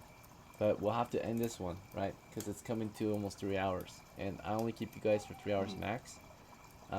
Just to be fair to everyone who actually needs to head out, right? So, Yep. there could be another game soon. But we have to wrap this one up, okay? Because we're getting close to the end time. We've already been playing for 2 hours and 50 minutes. And that's already a lot of time, right? Unfortunately, we didn't get as much as accomplished, but to wrap up the story, how it's going to go, unless you guys have objections, is enemy retreated, right? So Samuel and Joe are going to push up properly, carefully prodding that floor with their spears, retrieve Red's corpse, retrieve the kobold's remains, retrieve Borlee's treasure, right? His 2 cents and a dagger, and of course carefully fall out, right? And then you guys can get out, sell your loot, bring Red's corpse back to base, bury him, send his gear off to his next of kin, and call it a day, right? Is that alright? Everyone aboard Yep. with that? Okay. Yep. Yep. Okay. Yeah. Okay. No, So we're we just gonna do do that. that? We're gonna pull out. No. No. Can Now you the do one humans thing that are though? outside, Yep. can we have them set up camp in this area to hold it? The Can I- mercenaries? The missionaries, they can only hold points that can be defended, like with doors and shit, right? So they can't defend this point because there's too much openness. I mean, maybe this door over here, if you post them there, then we've got this southern side to deal with. So unless we can get a closing there, like a door, so that they can shut it, they can't defend that, right? Could we move that? Could we move that door up, top, down? If Nah, you it just unhinge takes it, too long. Let's do that later. okay. Well, if you had a thief with you, okay, yeah, fine.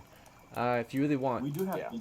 yeah, you brought a thief with I- lockpicks, so you can I have unhinge the door, some and they can skills, right? install the door over here. Is that fine? Yeah, perfect. Yes, Okay, yes, yes. because that doesn't take too much noise if you have thieves. These are quick and quiet, and they have lockpicks, so they can unscrew the lockpicks are like small set of tools for lockpicking naturally, and they can unscrew the hinges, reinstall the secret wall door over here. Right now we can defend the point. Is that fine? Is that fair? Yes. Perfect. Okay. Now I this have door one thing unfortunately is not wide enough to fully kind of block it off. It looks like, right? The hallway's a little wide, so it's still a barrier. You could put weight behind it to fully close it, kind of.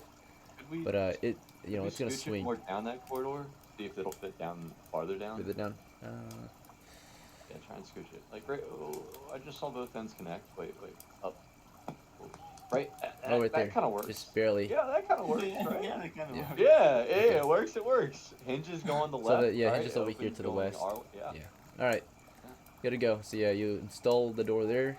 You guys help them lift the fucking stone wall because it's heavy as fuck, and you guys are all skinny as fuck because all you have 8 strength, right? Like I don't know. This is the No, nerdiest I mean, party I ever. got a 15. Okay, I got you're the 15 only one with strength. high strength, but everyone else is a twink. And then yeah. So you guys install the door. All right. Honestly, get out. has things. Nah. Oh, literally, I'm a cleric. I don't need to lift things. Like, what? Okay, so yeah, That's we'll crazy. have the fire here. Of course, so we'll have it like there. The guards are not gonna be directly behind the door because that's too dangerous. But they will be watching it with bow and arrows, right, ready to fire down the tunnel. So yeah, we and secured then we this can have position. more So. more we can have more mercs come in because there's more outside. Yeah. Yep. 2 more men will man this position. They have to do shifts though, so not all people work at once. Can you do one thing? What's up? Can you give the spear back to the mercenaries because it was just borrowed? Oh yeah, you're If good. I retrieve my dagger after this sesh and the 2 copper, then I'm fine with it. Yeah, you got that back. So helmet, dagger, small dagger, not a normal dagger. And then your 2 little cents. All right. Yeah. Wait, that was taken by the Oh yeah, okay. It's the same Yeah. kobolds. All right. Yeah, he killed him. Remember, it's the Killed same him ones from the dead. beginning. That were just chilling at the entrance. Not. There wasn't a horde of kobolds in here ever, right? At least today. Did you bring my legs back too? Did you guys grab my legs or did you leave them there? Left. Okay. You got no legs. Yeah, you guys took the leg. You're not trying to feed the kobolds. We'll see. I mean, it's not like they can eat it anyway. Can I get a wheelchair? Lieutenant Dan, what happened to your legs? I don't think they had wheelchairs back in the medieval times, dude. I mean, it's just a I'm gonna wheelbarrow. try and bring back the legs. Alright. So, to wrap it up though, let me get you guys paid out. So, unfortunately today, remember the deal was, or if you're gonna die, at least get 2 kills before you die, right? If you're level 1. Today you only got 2 kills and you have 1 casualty, so technically you guys did okay, right? But preferably everyone should try to get 2 kills, right? So y'all can profit decently. So we only got 20 coppers today for rewarded from the coppers for the 2 kobold heads. On top of that, they had loot. So if we sold the loot, we'll get some extra. Unless you guys want to keep it. The loot included sling and stones, and then a small melee weapon, like a dagger or a club. If we sell it off, we'll get a little more money to split. We're selling everything. Thanks, Samuel. Okay. So You're 24 never gonna know coppers. what Red was gonna tell you at the end of the adventure. Also, besides the coppers, we got XP. We only got 2 kills today, sadly. So that only means we got 1 XP. So that means only 1 person in the crew gets XP today. So who's it gonna be? Who is the MVP? Let me get that. Samuel. Was it Samuel? He took like 1,000,000 attacks for us. One of the close. True. Who got the kills? Samuel's a vote. I don't know. I mean, possibly. I feel like Samuel, if he wasn't taking a defensive position the entire time, we would have lost that hallway a long time ago. That's very true. All right, everyone will agree. Samuel gets the XP. Our brave leader. Yes. I get. All right. Yeah. Or I think SCHWANZ is our leader too. Well, it's whoever's in the front is the leader, right? Whoever's taking the first move. Leader, but I was calling the shots because SCHWANZ was in the back. Because you guys when you guys pick your leader, I don't go off of that. I go off of actually who is leading, right? Whoever's taking point or making the group's actions is the one leading. So Yeah. Samuel's in the front, he's leading, right? So. Yep. All right. Yeah, early on in the expedition, I think BORLEE was leading, and then he had to fall back because he got fucking tired of the door or something. And then he also lost his dagger and 2 copper pieces. All right. All right. Let's split That's the loot. crazy. I went and I opened the door on my first try. Yeah, you call him a nerd. Shut up. All right. So you got 1 XP. Okay, money. For the money, is everyone getting an equal share? Does anyone deserve, aside from the retainers? I will. Yeah. I will take no shares, DM. You take no share. I will take no share because I didn't do anything. I just died, so I didn't do anything helpful, really. Okay, it's kind of. I mean, I would don't. Are you sure you I would don't want to like have a take share? It's prefer I or don't mind. PCs should at least get something. You know, I mean, you play the game for 3 hours. You should get something out of this, right? You shouldn't just cut yourself short. Get half share. I got something out of it. I got this friendship and these experiences with these guys. I mean, you're dead. I'm happy. Look at that. But I'm dead, but I'm happy. very well. He died happy. He died with the explosion. blown up. Yeah, lost his legs in combat. Damn, that's deep. Well, we have 8, so it would be equal shares if we had the 8 huh instead of splitting it up. Okay, so 2 of you don't take shares. Yeah, that'll be easy math. Then if it's 8 of you getting shares, equal shares. Oh wait, is Monty getting an equal share or is he getting no shares? No, we'll make it the equal. That way it's equal. So make it easy for the math. It's Yeah. So Samuel's not getting it's so. 2.5 copper for all of us apparently. Well, no, So there- I'll take you'll the take a share, share. so it's equal. Because if Yeah, you yeah. kick me out, it's Then it's gonna be stupid math. Yeah, you're right. Okay, so yeah. well, it's 25 coppers. So we'll say 1 copper goes to red. How's that? And then it's gonna Yeah, be that works. 24 That's divided by something. 8, 3 each, right? So Each. I'm gonna pay you Damn, guys can out. you give the? It's gonna get taxed. So do you want to just give him that one? You want to give Samuel Oh, that we one can give it copper? to your So it's retainer. gonna Your get taxed? Monty. Monty can have it then, Oh, okay, yeah. right? Since he's gonna be your next player character, I guess, right? Let's see, most likely. Let's see. So we'll go down the list. Make sure you guys get paid. But yeah, I mean, at least you guys didn't make 1 copper today, because that's the worst you can do, right? That's a normal day's wage. You Yeah. guys risk your life for just 1 copper? What the heck? Now you guys got 3. Okay. So except Red, he got 0. Finally, I didn't die. Very good, I'm very good. good. All right. I mean, I have Let's see. 10% tax on anything I get now. So All right. A small little win today. Very tiny win. A win's a win. Yes, sir. Okay. 1 casualty, 2 kills. I think the main thing we gotta work on though, for sure. I mean, not the new players, but the old players, of course. You guys gotta work on, you know, being quicker with your actions. You know, same issues pull up. You know, indecision, micromanagement, constantly switching your gear to the same thing just slows the game down, right? Like, if you like, you specify certain roles, it'll be quicker, right? But if you're constantly switching, hammer the torch, hammer the torch, hammer the torch, that's every extra minute lost to just switching gear, right? Let's see. Right, Borley went up to 5 coppers total. Nice. Finally. You're the richest new guy. Alright. Thanks for playing, gentlemen. I hope you had fun. I know your first time might have been... Okay, that's awesome. I'm glad you enjoyed it, but... Interesting Yeah, we all experience. did. I'm glad you great. did. Alright. Yeah, that was good. Despite the losses and the horrible... Yeah. No, we will come back and make better progress next Right. session. Oh yeah, that's Alright. Alright, take a break, take it Alright, easy if cool. you're gonna head out. I might run another game in about 30 to an hour. 30 minutes to an hour. So if you guys are free, well, you're welcome back. 30 minutes, DM 30 minutes, DM 30 minutes. 30 minutes? Okay, so yeah, I can do it. I'm gonna write a report for you guys, and then of course I'll start another game. If we have at least 3 players. If you can't join up again tonight, no worries. I'm glad you have fun. I hope to see you some other time. Take care, everyone. I'll see you. Bye. Head Yep. out. Sounds good, DM. Alright, take care, man. GG's. Okay.